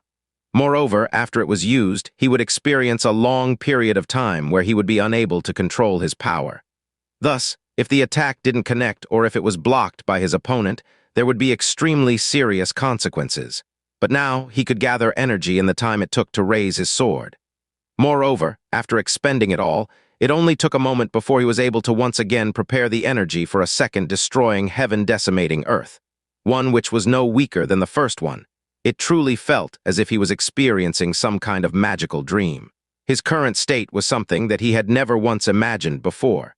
His profound energy was still at the first level of the divine origin realm, with no signs of increasing. But with the changes to his meridians, he clearly felt that he was currently residing in a completely different realm he resided in himself 3 months ago. If his current self were to fight against his past self from a month ago, it would be a piece of cake. Fatal catastrophe. Up until today, he had sparred with Mu Yizhou a total of 80 times, and had his meridians broken in a similar fashion on each occasion. Previously, he would feel his meridians become all the more powerful every day, but today, they had already been thoroughly transformed. Although it was only a difference of one Buddha heart lotus petal, there was a world of difference between the resulting effect of an incomplete and the perfection of 9 resurrections. Ha! Xianxia let out a loud roar as he directly unleashed rumbling heaven. His skeleton, skin, and flesh still experienced the heavy pressure from the abrupt and great eruption of his profound energy, but his meridians, which used to be the first to give in and gradually break apart, were firm and stable like an impregnable fortress. As he was unable to fully control rumbling heaven, an intense feeling of irascibility and losing control would occupy him every time he forcibly activated it. But this time, his whole body was filled up with power, and he felt an unprecedentedly clear control over himself. Even though he wasn't able to stay in the rumbling heaven state any longer than before, he was capable of displaying its strongest might in his peak condition. Enjoying the feeling and adapting to his current meridians, Xianxia reached the time limit very soon. When the rumbling heaven state got deactivated, his profound energy and mind calmed down in a very short while. He sat upright on the ground and closed his eyes, as he slowly recalled his sparring with Mu Yizhou over these last few months. Although Mu Yizhou would only launch a few attacks every time they sparred, she never did so without any thought behind them. Her attacks had a special purpose to them. Unknowingly, several hours passed by as he was immersed in thought. Xianxia slowly opened his eyes, clenched his fists, and mumbled, "All right, tomorrow I'll certainly get a victory over Master." In front of the sacred hall, the sky was covered with chilly snow falling in all directions. Mu Yizhou and Xianxia were standing facing each other. The former was the same as usual, but the aura of latter's profound strength aura had subtly changed due to the transformation of his meridians. "Master, please excuse this disciple." Previously, it was only after Mu Yizhou told him to do so that he would carefully initiate an attack. But today, it was him who took the initiative to speak first and launched a sudden attack. If the channeling speed of his meridians from several months back could be compared to a brook, then at the moment, the meridians containing his profound energy were capable of accommodating even several waves of a flood. The overall quantity and strength of his profound energy had yet to experience any change, but the speed at which it could course through his body had reached a completely different level when compared to before. Before one could react to him gathering and releasing profound energy, Xianxia had already rushed forth straight away in Mu Yizhou's direction, moving so fast that only the illusory images of his body could be seen. Different from his cautious and careful attitude from before, an unstoppable ferocity and cold gleam surfaced in his eyes the instant he initiated the attack. And it was because his objective has completely changed today. Mu Yizhou had said back then that besides resisting 10 of her attacks, he would be also considered the victor if he could so much as force her back a bit. He didn't even dare consider the latter before now, but at present, he was actually holding such a great ambition. Not just for the sake of victory, but to also prove at the same time that he was worthy of being bestowed with Buddha heart divine meridians by her. When he arrived before the sacred hall this morning, he was well prepared to successfully carry out this surprise attack. His profound strength might not have changed, but Xianxia's speed had clearly become faster. On the other hand, Mu Yizhou was as calm as before. With a light flick of her finger, the snowstorm that was shrouding the whole sky immediately changed its direction and intensely swept towards Xianxia all of a sudden. Sealing cloud-locking sun. Opening up the evil god barrier required extremely great consumption of profound strength. Therefore, it would become difficult to use it any further for a short while due to the expenditure from activating the barrier. But this time, he was able to instantaneously move right after opening the barrier. His cold figure had just flashed, but he was already behind Mu Yizhou in the next moment. The snowstorm that was targeting him was completely blocked by the evil god barrier, and he pushed his palm forward towards Mu Yizhou with the speed of lightning. Swish! Suddenly, Xianxia's vision turned pale white. Extremely dense snow covered his field of vision, or perhaps it would be better to say that his entire being was surrounded by it. Everything disappeared from Xianxia's sight. With his eyesight and vision which far surpassed an ordinary person, he was actually unable to see through even the slightest fragment of the snow, so much so that he couldn't even see his own hands and chest. Not only this fearsomely inconceivable blockade of icy mist obstructed his sight, but his spirit sense was also shut off. It was so clear that no more than an instant had passed since he got behind her, and he was less than 5 steps away from the other party. But due to the chilly snow, he completely lost track of Mu Yizhou's aura and position, as well as the direction he was facing at the moment. He couldn't even tell which way was the sky and which was the ground. His eyesight and spirit sense had been instantly isolated from everything, as if he was suddenly placed into another world. Such fearsome ability completely exceeded Xianxia's cognition. Although he was momentarily frightened, Xianxia's mind was incomparably calm. He gnashed his teeth a bit, after which the image of a dragon appeared over him all of a sudden and released an exceedingly scary and startling roar. Dragon Soul Domain. The biggest reliance of his surprise attack wasn't the just-attained Buddha Heart Divine Meridians, but the Dragon Soul Domain. There was more than a dimension of difference between his and Mu Yizhou's mental strength.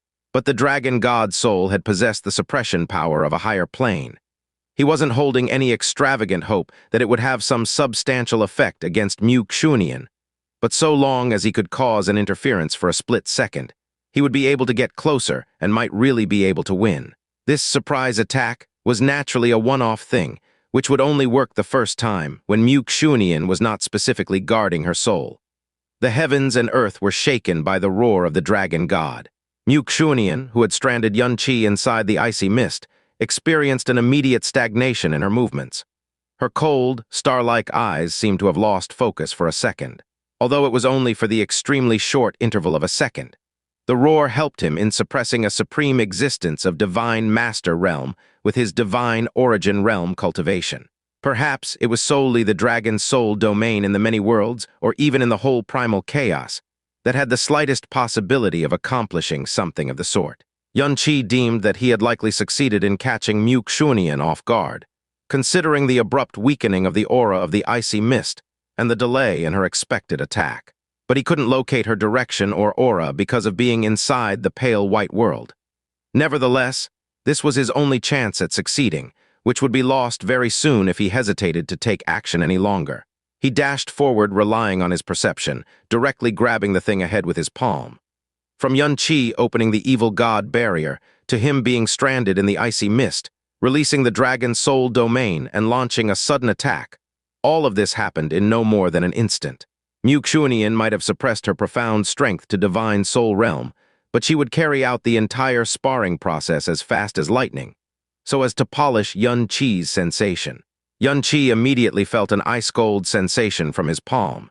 He at once went wild with joy, but this feeling of joy suddenly turned into panic in the next instant, because after feeling the ice-cold sensation, his entire palm sunk into a mass of something very plump and soft. Given it was his full-blown attack, which was based on nothing but his perception, it naturally possessed an extremely great force. Immediately, he felt something soft in his hand, like congealed fat or curd cheese, that was particularly plump and huge as well. His whole palm sank into it, reaching down to the extreme depths. It felt as though a snow-cold mass of flesh was squeezing out of the gaps between his spread fingers, and at the center of his palm, he clearly sensed a distinct protrusion. Xianxia instantly understood the identity of the thing in his grasp. Immediately, his hair stood on end, and his heart directly came to a halt in fright. He channeled his profound strength in a flurry and flipped back as far as possible, like a kicked rubber ball. Despite performing such a simple action, he looked too pathetic and miserable doing so. Having been set free from the confinement of Xianxia's palm, Mu Yizhou's chest sprang out like turbulent waves and bounced for a good while. Such a scene would make any man excited, but Yun-Chi wasn't able to witness it. He was currently kneeling on the ground far away, with his head lowered deeply. Every pore of his body was intensely trembling with fear. Master, disciple, didn't have such an intention. He finished his words with much difficulty before becoming unable to say any more. How did it turn out this way? SSS. I had clearly instantaneously moved behind her. How did a long time passed, but he kept quiet without expecting Mu Yizhou to say anything either. Silence reigned the entire place, and the snowstorm covering the sky had come to a complete standstill at the moment. The bright surroundings began to darken, as though the heaven was slowly sinking down. Yun-Chi didn't dare move a muscle. He was basically unable to budge at this point. He couldn't breathe, and even his heart had stopped beating. The only thing he felt was the world becoming more and more cold, causing the cold air around to become increasingly bone-piercing. Given his ice spirit evil body, there should be no cold energy in the world that could really make him feel a bone-piercing chilliness. But he was very clear that this feeling of having fallen into an icy hell was none other than killing intent. He had experienced Mu Yizhou's anger before, but never felt her killing intent. Even towards Hu Ruli back in the past, she didn't show any more intense emotion than anger. After all, there were very few things in the world that could truly evoke killing intent within her. To say nothing of a killing intent as strong as the one she was emitting at present. It was the most fearsome killing intent Yun-Chi had ever seen in his life. He could feel a bit relaxed if Mu Yizhou had cursed him in rage or outright severely injured him. However, the terrifying silence and the fearsome killing intent made him realize that he was definitely bound to die this time, in the Snow Song realm. She was the ultimate and paramount existence known as the Great Realm King, as well as the sect master of Ice Phoenix sect. No one dared to provoke or disobey her. There was not a single person who could be somehow compared to her. She was not only the current strongest person of the Snow Song realm, but also the strongest in Snow Song realm's entire history, including ancient times. In her eyes, perhaps everyone except her younger sister was no different from a lowly commoner. So who would dare blaspheme her? Who could blaspheme her? Basically, there was no one who would even dare to look at her. Much less her body, no man had ever touched even the corner of her robe. Now, her icy purity that was more flawless than a snow lotus, the most sacred existence in the world, was tainted by Yun-Chi. It was such a great sin that he would find difficult to atone for, even if he died countless times or his 9 generations were exterminated. Ding!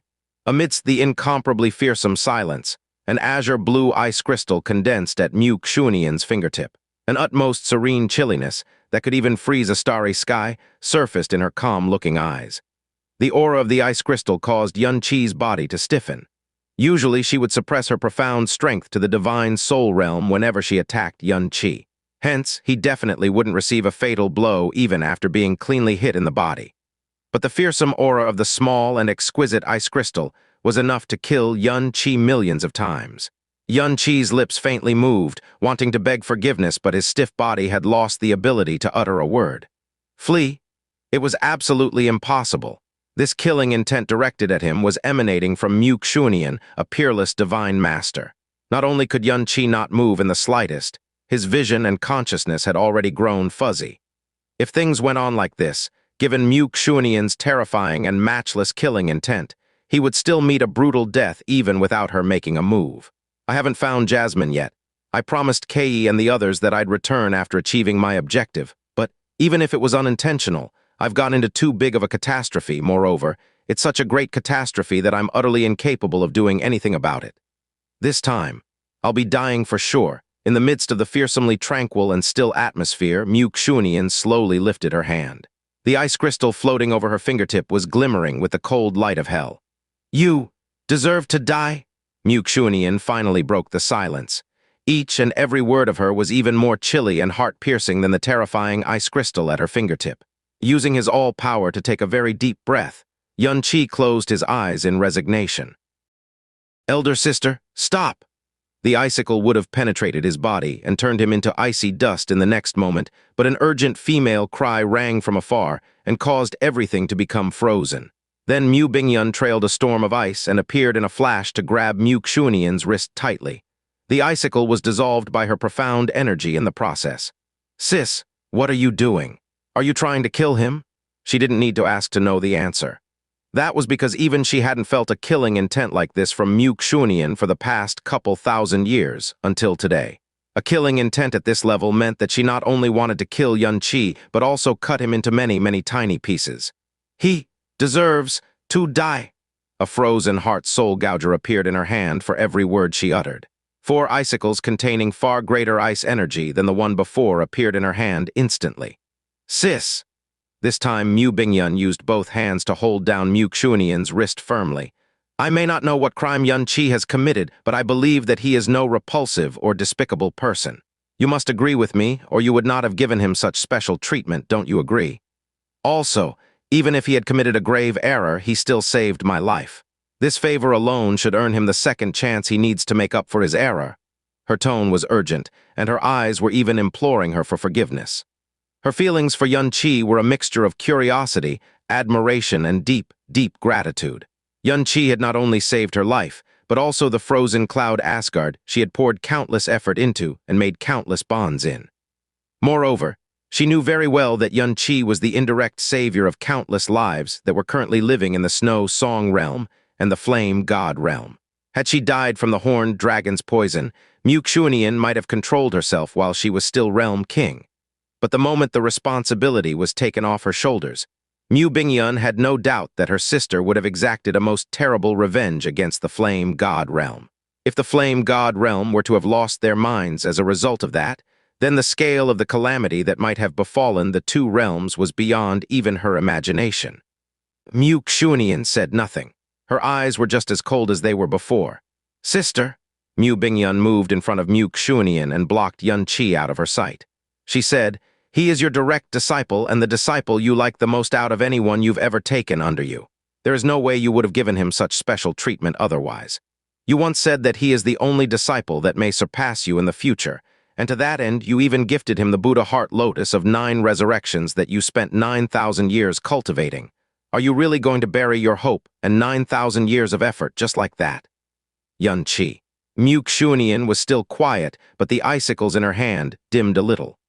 Your master sacrificed her life to obtain the Buddha Heart Lotus of 9 resurrections. It doesn't only contain your lifelong efforts, but also your late master's dying hope. Please, please don't do something that you'll regret for your whole life because of one impulse. Enough!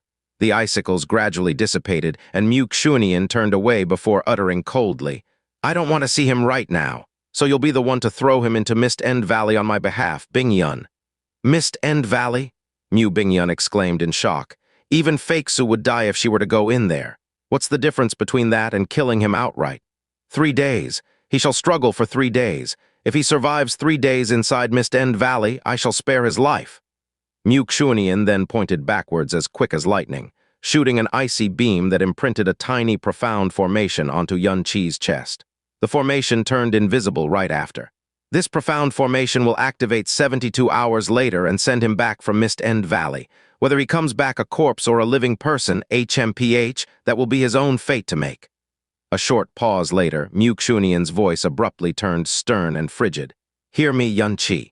This chance of yours is the biggest concession I've ever made in my life. Whether or not you live or die 3 days later, we owe you nothing for saving Bingyun's life after this.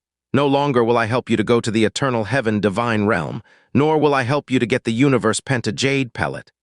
3 days sounded very, very short, but the shock on Mu Bingyun's face didn't relent in the slightest. This was because Mist End Valley was an absolute place of death for Xianxia at his current level. Forget 3 days, even 6 hours was almost an impossibility. Mu Bingyun instinctively parted her lips slightly in an attempt to beg for Xianxia further, but she immediately stopped herself when she recalled that killing intent that cowered even her. It was true that this might be the biggest concession Mu Yizhou had ever made in her life. Any further attempts to beg for mercy might backfire instead. What on earth did Xianxia do to anger her so much? Mu Bingyun walked before Xianxia and lifted him up gently. Stand up, Xianxia. Xianxia got up. Thank you, Palace Master Bingyun. Mu Bingyun shook her head. If you've recognized your mistake, then please repent on it and accept your punishment. I will bring you to Mist End Valley now. Xianxia sneaked a glance at Mu Yizhou's back, but he ultimately didn't dare to speak despite a moment's hesitation. Right now, he was already being carried away by Mu Bingyun. Wait a moment, Mu Yizhou suddenly said. Why had you come to me, Bingyun? Mu Bingyun turned around. I just heard from Flame God Realm that the aura surrounding the ancient god burying Inferno prison is starting to grow abnormal. The time when the horned dragon casts off its scales is nigh. Therefore, they will send someone over to receive you and bring you to the Flame God Realm 5 days from now. Barring any surprises, Yan Wangkeng and Yan Juhai are probably the ones who will come. Mu Yizhou didn't answer her. Although she had granted Xianxia a chance to live, her body was still rippling with peerlessly cold, killing intent. "Let me come with you when the day comes, sister," Mu Bingyun said softly. "No need." Mu Yizhou threw down those cold words before her figure slowly blurred until she vanished completely. The snow that had stopped falling for a very long time restarted again, and the frozen world quietly and carefully melted after her departure. "Ha!" Mu Bingyun sighed and grabbed Xianxia tightly. "Let's go." Mist End Valley was a place Mu Yizhou had brought him over personally just a few months ago. Here, there was mist as thick as demonic barriers. Ice Phoenix disciples who committed grave errors, abandoned and left to their own devices here in the penetrating cold with ferocious, profound beasts. Mu Yizhou once said that he would eventually enter here and train for experience, but he never thought that he would become of those disciples who were thrown into this place for committing a grave error. "Xianxia, what on earth did you do to anger your master so much?" Mu Bingyun finally dared to ask the question she had been holding inside her after they arrived at this place. She didn't dare ask Mu Yizhou what happened earlier because her reaction suggested that reminding her about it was only going to anger her even more. Xianxia said softly with a bowed head, "I didn't do it on purpose." He could add 10 galls into his body, and he still wouldn't dare speak the truth to Mu Bingyun. Otherwise, Mu Bingyun herself might forget that she had defended him so vehemently earlier and cut him down in one palm strike. Although it was completely an accident, a grave error was a grave error all the same. The fact that he was alive despite committing a sacrilege like that was a miracle on its own. "I know that there's no way you would have done it on purpose." Mu Bingyun didn't force the issue and looked away upon seeing that he was either reluctant or afraid to respond. Did he accidentally damage something very important to Sister? That can't be right. If Sister could give him the Buddha Heart Lotus of 9 resurrections that she viewed to be as important as her life, then there's no way she would want to kill him for a reason like that. Mu Bingyun was never going to find out what kind of grave error Xianxia committed because she wouldn't have believed it even if Xianxia had told her the truth. After all, even if Xianxia's strength were to be multiplied 1,000 times stronger, he still wouldn't be able to catch the corner of her sleeve. Much less. "You may not know this, but Master has always treated you specially, Xianxia. She has taken in a few direct disciples during the time she has been Realm King, but there has never been anyone whom she gave such special treatment to, until now. Not only did she care deeply for your growth, she cares just as much for your safety too. A few months ago, when you were at the Ice Wind Empire, she never stopped worrying if you'd fall for Mu Hanyi's schemes." "I know. It is I who disappointed her."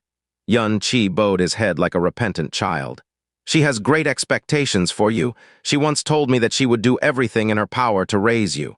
Your master's master lost her life to obtain the Buddha Heart Lotus of 9 resurrections before your master nurtured it with her own profound Ice Phoenix energy and the water from the heavenly lake for a total of 9,000 years. But in the end, she gave it all to you. You have no idea how surprised I am to hear this." Xianxia's head drooped even lower. "Your master is the only family I ever had in this world, and I am the one person who understands her the best. Normally, corpses litter the ground when she exudes even a tiny bit of killing intent. However, she ultimately chose to forgive you despite unleashing a level of killing intent that cowed even me. This outcome literally is the best scenario you can hope to get. Thank you, Place Master Bingyun." Yun Chen looked up slightly and said gratefully, "If you hadn't begged for me, I would have." Mu Bingyun shook her head slightly. "You don't have to thank me. After all, I would have died a long time ago if you weren't there to save me. I wouldn't have been here to beg for you if that had been the case." She looked at the valley beneath them. "I won't be able to help you after you enter Mist End Valley. Your master will notice it, and she will only grow angrier as a result. Therefore, the only person you can rely on is yourself. I heard from your master that you possess a profound art that can aid you in concealing your presence, and it is so great that it impressed even your master herself. I believe that it must be very extraordinary, and it will be your greatest chance to survive 3 days in the Mist End Valley. Remember well, You absolutely must avoid or hide from all enemies while you're in Mist End Valley, even if it is only the weakest life form that exists, the Winterfrost direwolf. This is because there is a high concentration of profound beasts in Mist End Valley, and every one of them is incredibly violent. Any anomalies may draw an entire group of profound beasts that you cannot possibly go up against. Also, do not fly in midair unless you have no other choice. You will be a clear blip on the radar, and those flying profound beasts especially have extremely acute senses. You won't be able to hide anywhere the moment you're found. Also, no matter how kind the Ice Phoenix disciples you meet in the valley act, you must never put down your guard for even a second. In fact, it will be best if you can avoid them altogether. Xianxia nodded repeatedly and engraved Mu Bingyun's advice deeply into his mind. Take this with you. A small and delicate blade appeared in Mu Bingyun's palm. Its hilt was 2 inches long and its blade was only 4 inches long. It was shaped like a butterfly's wing and it was completely icy white in color. A tiny ripple of light covered the weapon. This blade is called the Cloud Butterfly. Your master herself holds the mate to this blade, called the Sound Butterfly.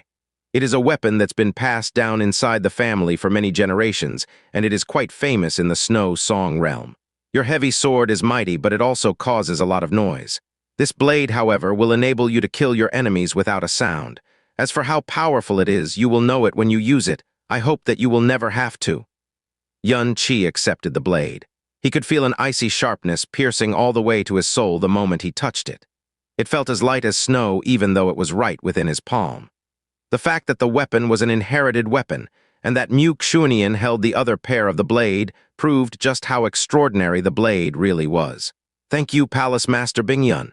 Xianxia thanked her gratefully again after carefully putting away the Cloud Butterfly.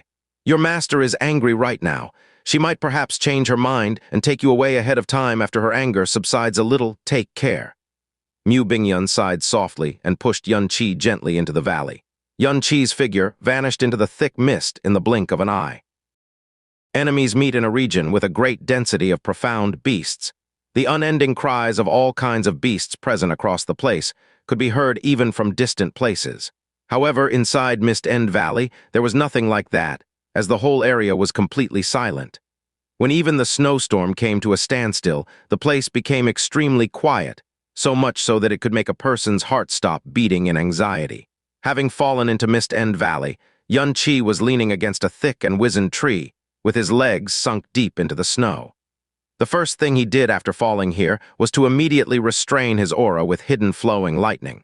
Afterwards, he didn't move in the slightest and perceived everything in his surroundings with his sight and spirit sense. Due to the icy mist being spread all over the place, it was only possible to see up to a few dozen meters away. The mist inside the valley was immensely denser than ordinary mist. Not only did it restrict sight, but also spirit sense to a great extent. However, it wasn't a completely bad thing either. The fearsome calmness was so eerie that it could leave people absolutely terrified. He sensed danger from all directions, which made him realize that Mu Bingyun's description of Mist End Valley was definitely not fear-mongering. This was a ghastly place where the slightest bit of carelessness would cost your life. Sigh, this is life, huh? Xianxia lightly let out a breath. In the morning, he was still feeling complacent about winning against Mu Yizhou with his surprise attack. His plan might have turned out to be a success, but he still had to face such an outcome. Staying still for a good while, Xianxia started to walk forward prudently. But just after talking a couple of steps, he suddenly felt his leg stepping on something hard. Pausing in his tracks for a bit, he lifted his leg and kicked the thing out of the snow. It was actually a stiff corpse. In this cold environment, it was difficult for a corpse to rot. As such, it was not possible to make out when the person really died. Based on how deeply they were buried, it must not have been that long. The body was gnawed and bitten to an indescribably miserable state, and only the head was in a somewhat intact condition. One could clearly notice the expression of terror and despair on the face, as well as the relief of being set free. His outer garments were in tatters. A piece of his robe was hanging around his shoulder, with a small pattern of Ice Phoenix carved on it. And this Ice Phoenix pattern represented the Ice Phoenix Divine Hall. The person turned out to be a disciple from the Divine Hall. The Divine Hall only allowed those disciples in whose profound powers had at least reached the Divine Tribulation realm. But a person with such strength had unexpectedly died such a sad and miserable death. Xianxia took a step backward and lightly breathed in. Just as Mu Bingyun said, What he would rely on the most in this fearsome place was hidden flowing lightning, which could conceal his aura. Besides that, the extremely severe cold energy in here would quicken his profound power recovery rate, instead of influencing him negatively. Since all the profound beasts in the valley had the ice attribute, their threat towards him would reduce by a large margin. These couple of things were also the factors he was relying on. It was far more difficult to overcome the difference of Divine Way's profound power compared to that of the mortal way.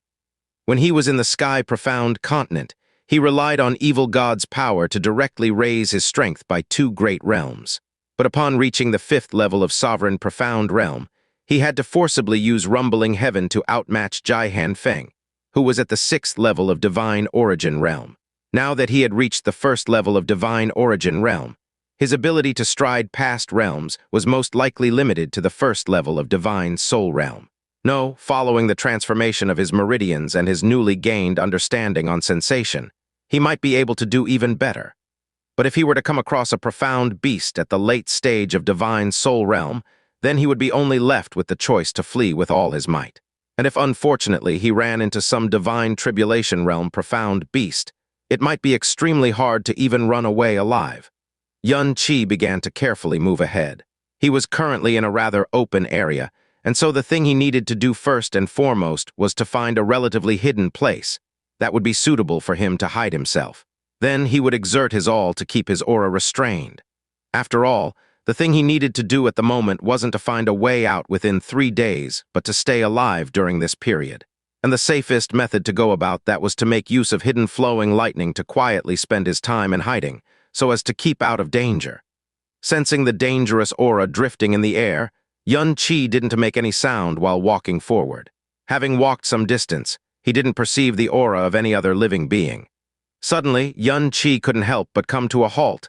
His feet sensed an unharmonious feeling that was difficult to put into words. Sensation, even before Yun-Chi's brain could process the information, his body had already retreated backwards with the speed of lightning. Whoom! The thick accumulated snow flew up as a white figure burst out of the layer of snow, after which a cold gleam flashed as it slashed through the air, producing an incomparably ear-piercing cry. The gleam passed less than 3 inches away from Yun-Chi's face.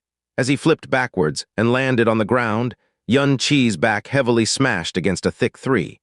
He subconsciously brought his right hand to his face and traced the cuts from where drops of blood were slowly flowing out.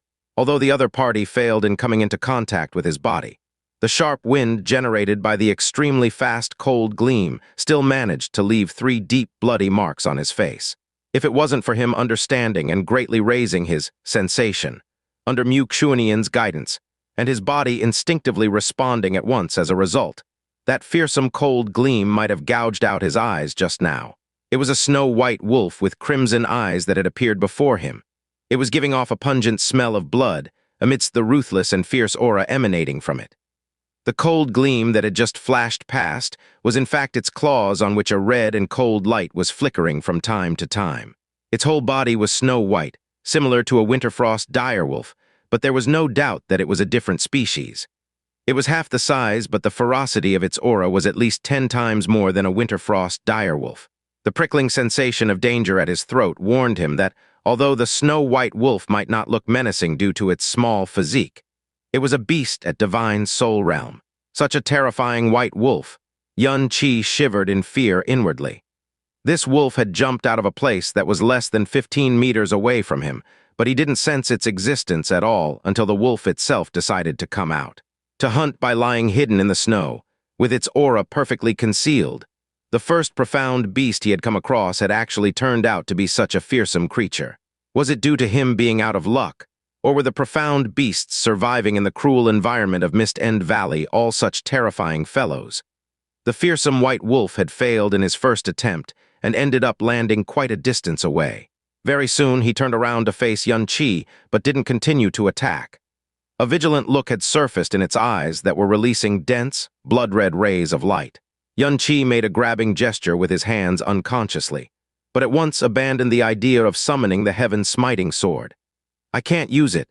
Just an attack from that sword would cause a large-scale destruction that would attract the attention of other profound beasts in the surroundings.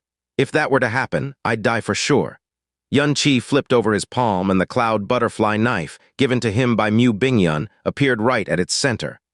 Although it was disseminating a dreadful aura, he didn't feel too strong a sense of threat from it, so it should be suitable to deal with the situation at hand.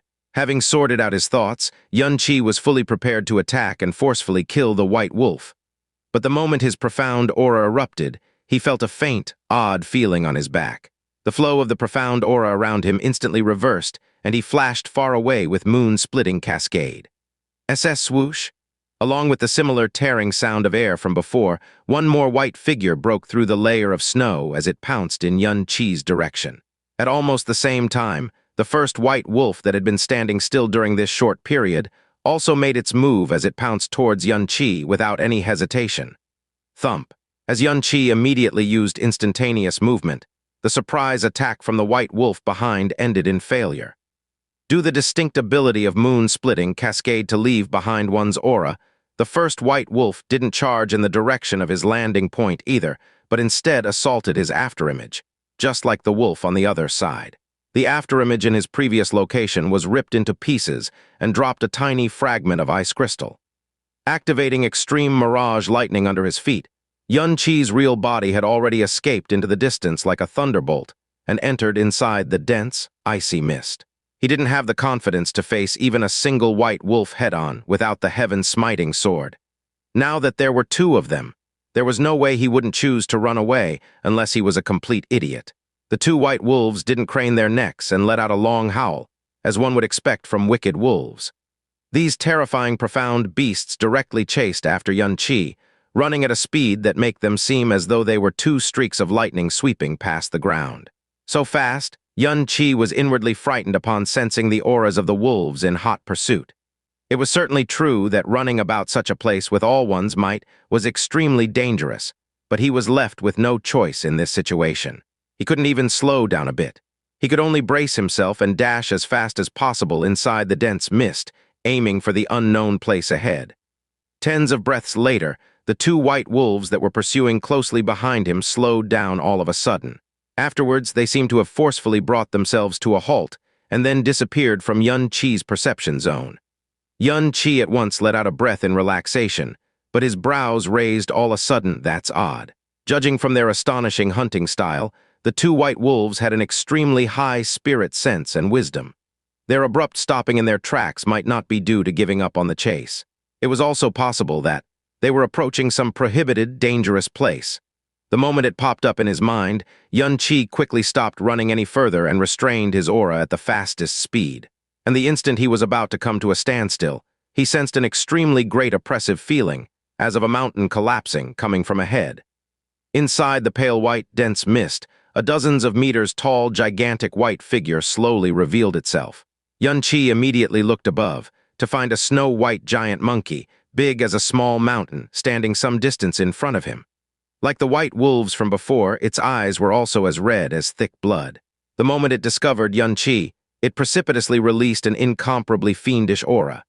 Its muscular arms, which looked like heavy hammers that could weigh down the sky, firmly smashed down towards him. Attacking without uttering so much as a word, it seemed to be the sole rule for survival in this misty world. Qi knitted his brows. He leapt up sideways as he instantly opened Evil God's barrier. Boom bang. An enormous sound, as if the sky collapsing and the ground sinking, reverberated throughout the area. The accumulated snow, layers of ice and trees were all sent several thousand meters high into the sky because of the huge shock generated by the monkey's attack. Qi immediately lost his balance in midair, and the remnant shockwaves forcefully carried him far, far into the distance, as if he had been swept away by a storm. But fortunately, due to being under the protection of Evil God barrier, he didn't suffer any injuries, even if his vision turned black because of the intense shock. He didn't dare stay any longer at the place. Gnashing his teeth, he escaped as far as possible by borrowing the power of the storm generated by the giant monkey, and once again disappeared in the dense mist, in the blink of an eye. A series of deafening roars could be heard from behind, but as the giant monkey was clearly not enough fast, the voice quickly became more and more distant. Qi ran with all he had to a sufficiently safe distance, but before he could gasp for breath, a storm which was followed by a screech assaulted him all of a sudden from above his head. Qi raised his head, the reflection of a giant hawk speedily enlarged in his eyes. Its opened snow-white wings were tens of meters long and dazzlingly magnificent. The cold gleam reflecting on its bent claws was so strong that it penetrated his eyes and directly pricked his soul. Hunger! Xianxia's pupils shrank all of a sudden. He had basically no other choice left at this time. The heaven-smiting sword at once appeared in his hands. Golden crow's flames ignited around the blade, and he launched a direct attack towards the giant hawk. Destroying sky, decimating earth. Boom. As the golden flames burst into the sky, the giant hawk looking down from above let out a screech. It lost control on its white wings and was sent flying away into the sky because of the shock. A muffled sound escaped Xianxia's mouth. As though he had been hammered hard in the chest, he fell down along with the heaven-smiting sword and got heavily smashed on the ground. The impact of his fall was so great that it produced a booming sound. Before he could even get up, Xianxia spit out a mouthful of blood. However, as someone possessing the Buddha heart divine meridians, the profound energy in his body managed to still remain in a calm and ordered state. High in the sky, the giant hawk that had been shocked away by his attack kept on hovering for a short while. Its ice-cold eyes locked onto his position and rushed down like a shooting star. Its claws were precisely targeted at his heart, while flying rapidly to the ground and sweeping up a disastrous hailstorm behind it. This truly is a hellish place. I can't even take a breather. Xianxia cursed in his heart as his body immediately reacted to the incoming assault. He no longer dared to confront it head-on and instantaneously moved out of the way with moon-splitting cascade. At the same time, he opened the evil god barrier. When he moved to a different location, a voice suddenly drifted into his ears, the voice of a human. It's really a fierce blizzard hawk. It has landed on the ground. Let's make use of this opportunity and seal its movements to obtain the profound core in its body. As the giant hawk's terrifying storm swept past the ground, it kicked up the ice and snow, causing the whole sky to be covered with them. But it didn't show any signs of flying up into the sky once again, because its body had been firmly pierced by a blue light that quickly froze its huge body. Trying to struggle out of its predicament, the long cries it was letting out earlier had turned into mournful sounds now. Xianxia escaped to a faraway place, feeling startled in his heart. He just now experienced the terror of this giant hawk, but it surprisingly ended up getting so easily sealed by someone else. This aura, could it be someone at the peak of divine soul realm? In the icy mist, two vague figures could be seen coming closer at a fast speed. The one in the front thrust his sword into the giant hawk and instantly pierced its body, which Xianxia wasn't able to hurt even after unleashing all his power against it. Following the eruption of the profound energy along the sword, the huge body of the hawk got enveloped in a thick layer of ice. It completely stopped struggling when the layer of ice spread throughout its body, which also led to a rapid loss of its vitality. "Oh great, I'd expect no less from senior brother Yizhou," the person in the back excitedly shouted as he quickly got near the frozen giant hawk. "This profound core can absolutely help us in surviving for a very long time, senior brother Yizhou." Hearing this way of address, Xianxia immediately turned his head to the side. His gaze penetrated through the layers of dense mist and fell on the person in the front, whom he had actually seen before. "Mu Yizhou, why is he here?" As Xianxia got a clear look of him, the other party also caught sight of him. His eyes suddenly widened, and he turned around at once, not bothering about the fierce blizzard hawk he had just hunted. After remaining in a state of shock for a long while, his face began to show various emotions, such as fury, hate, and excitement. "Is it you, Xianxia?" "Yes, it's you." The abrupt change in his eyes and voice gave off an impression as though he had suddenly met an absolutely irreconcilable foe. Yizhou was the reason behind Xianxia's and Mu Hanyi's first meeting. Xianxia frowned deeply. Mu Yizhou was the famous chief disciple of the first palace, so how on earth did he end up in this place? Also, why was he staring at him with such weird eyes? "What, Xianxia?" The person accompanying Mu Yizhou was obviously shocked to hear the name Xianxia too. In fact, he was so shocked that he abandoned the giant eagle's profound pellet temporarily and walked up to Mu Yizhou, staring at Xianxia with a face full of disbelief. Xianxia stood up but didn't withdraw the heaven-smiting sword that was dragging on the ground. He smiled. "Hello, junior brother Yizhou. I didn't expect to see you here. It would appear that we are tied together by fate." "Xianxia." Mu Yizhou's lips and voice were obviously shaking, and his eyes were sparkling with a shocking amount of hatred. "You despicable, shameless, and vile creature. I've thought of making mincemeat out of your body even in my dream, but I never thought that. Heh, hee, ha ha ha ha, your sins have finally caught up with you. Who knew that you would be exiled to this place and fall right into my hands? This truly is retribution. Ha ha ha ha ha. Xianxia inquired with a half-smile. I don't understand, junior brother Yizhou. While it is true that we've had a small disagreement with each other, that incident should be a thing of the past already. So I don't understand where your hatred is coming from. Xianxia really was confused. It was true that he and Mu Yizhou had butted heads because of Feng Mo earlier, but the conflict was cleverly resolved by Hanyi. Although Mu Yizhou still hated him for it, he had made the promise not to pursue deeper into the matter right in front of Hanyi. After that, the Battle of the Heavenly Lake and Mu Xuanian's declaration that he was to become her direct disciple scared Mu Yizhou so much that he had waited shakily for Xianxia outside the Heavenly Lake. Once Xianxia had emerged from the Heavenly Lake, he hastily begged for forgiveness by kneeling and showering him with presents. It should have been a small grudge that ended a long time ago. In fact, Xianxia had almost forgotten about the whole incident already. However, Mu Yizhou's current look of extreme hatred and ecstasy made Xianxia wonder if he somehow slept with Mu Yizhou's wife and slaughtered his entire family without remembering it. How dare you feign ignorance even now, you despicable, vile creature? Mu Yizhou roared. You are the reason I was exiled to this place. I am. Xianxia narrowed his eyes at once. 3 months ago, after the sect master had declared you as her direct disciple, my palace master immediately found out that we had a disagreement in the past. Then, he unearthed every crime I've committed in the past in a few days' time and gave me the cruelest punishment possible in the sect. In the end, he even threw me into this hellish place. Xianxia.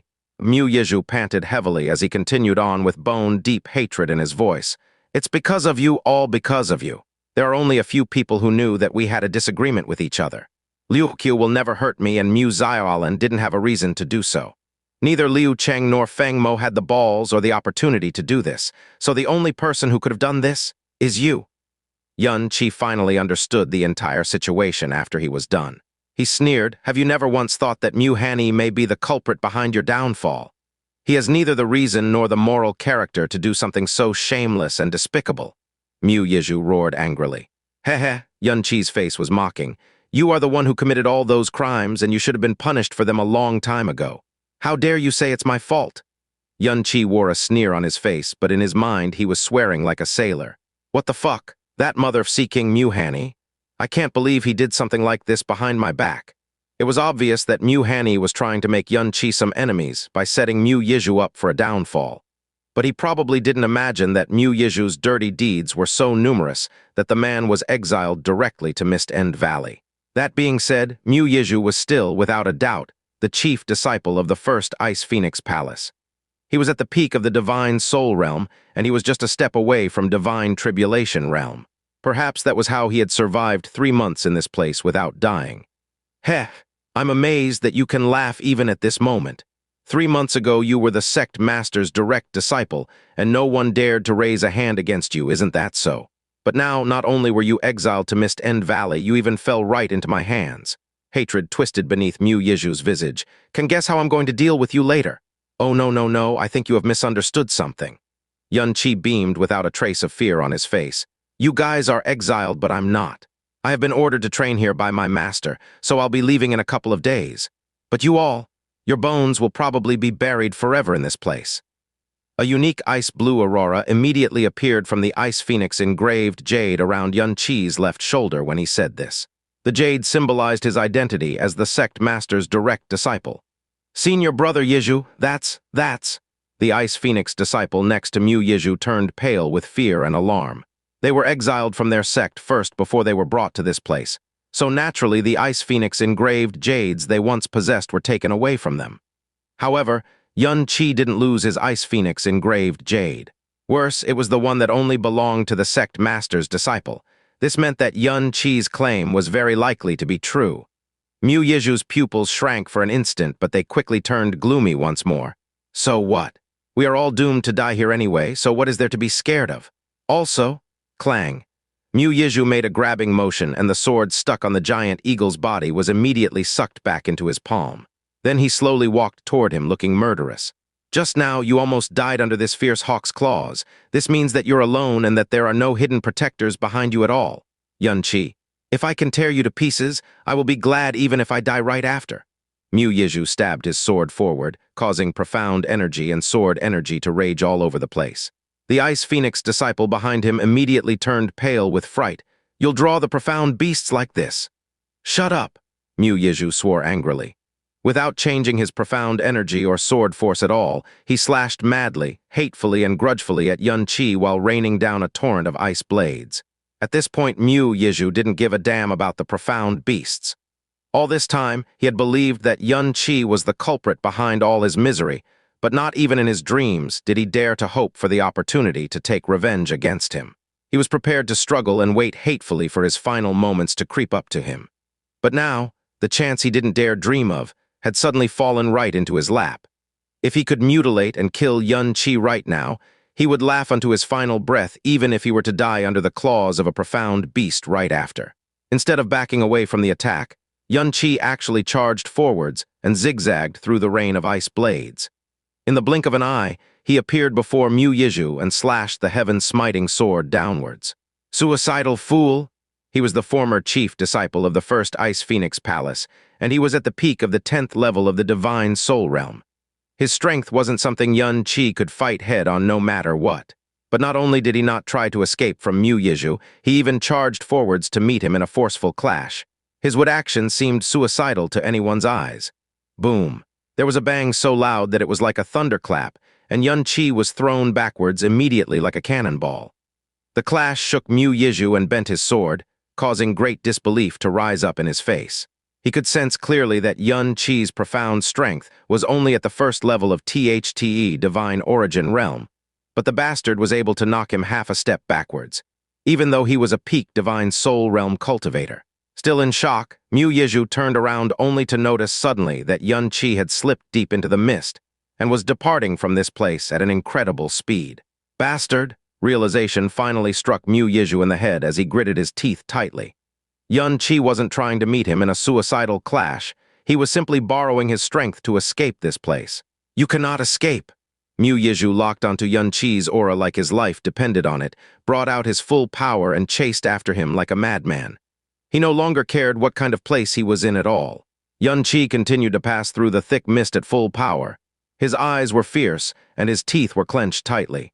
He could scarcely imagine the size of the shitty luck he stepped on today to offend his master by accident, almost lose his life, get thrown into this place, and as a result, have his threatened multiple times by a bunch of violent, profound beasts, and now a far scarier Mu Yizhou who had completely lost his mind. He really should have checked the goddamn calendar before he started his day.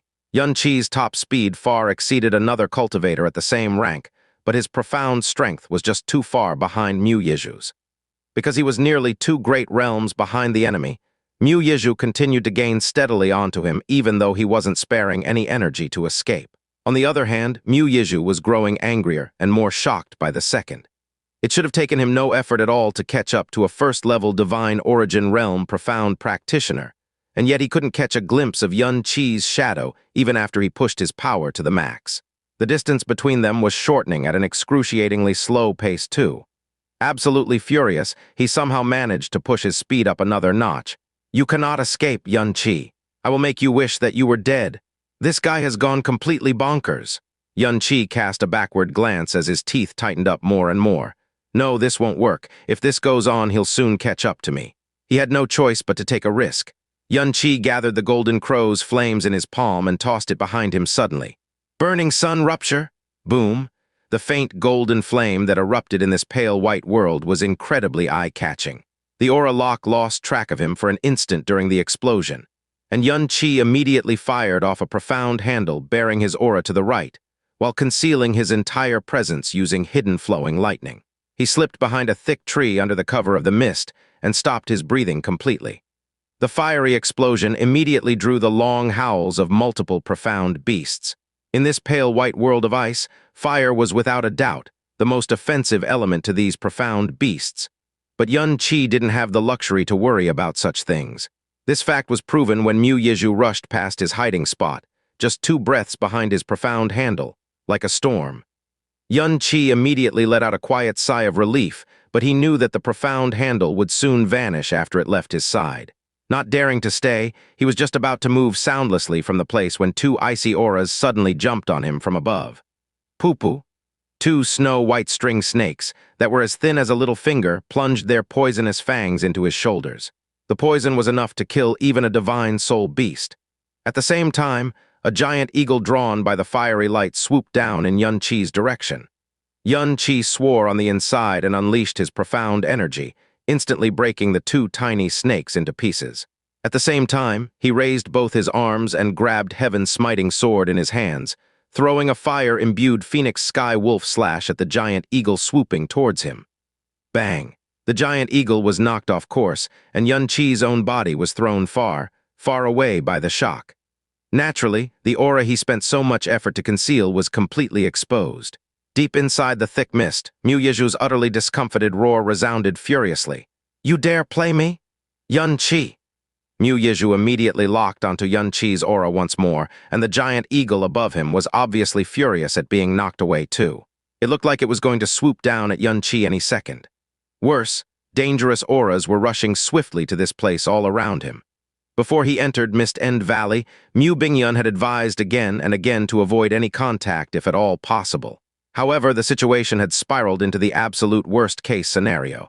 Xianxia didn't escape immediately. In fact, his eyes became fierce once more. The aura he no longer needed to conceal grew wantonly berserk. If the party must go on, then he might as well make sure that it was the best possible. Whoosh! Wind howled and heat surged. Xianxia spread his arms wide as golden crow flames, at least tens of feet high, burst out of his body. As the fire burned swiftly and strongly, his eyes and his hair became painted a scarlet gold color. Yellow springs, ashes! As his power was spread madly to the surroundings, every bit of snow, ice, dread tree, and air within 5 kilometers were transformed mediums of fire. The space 5 kilometers around Xianxia abruptly exploded as he roared, boom! The cold and white world of ice was turned into a burning hot purgatory for a brief instant. The ancient white sky was painted a scarlet golden color in the blink of an eye. There was no doubt that the sea of flames Xianxia had unleashed in a fit of determination had stirred every hornet in the nest to life.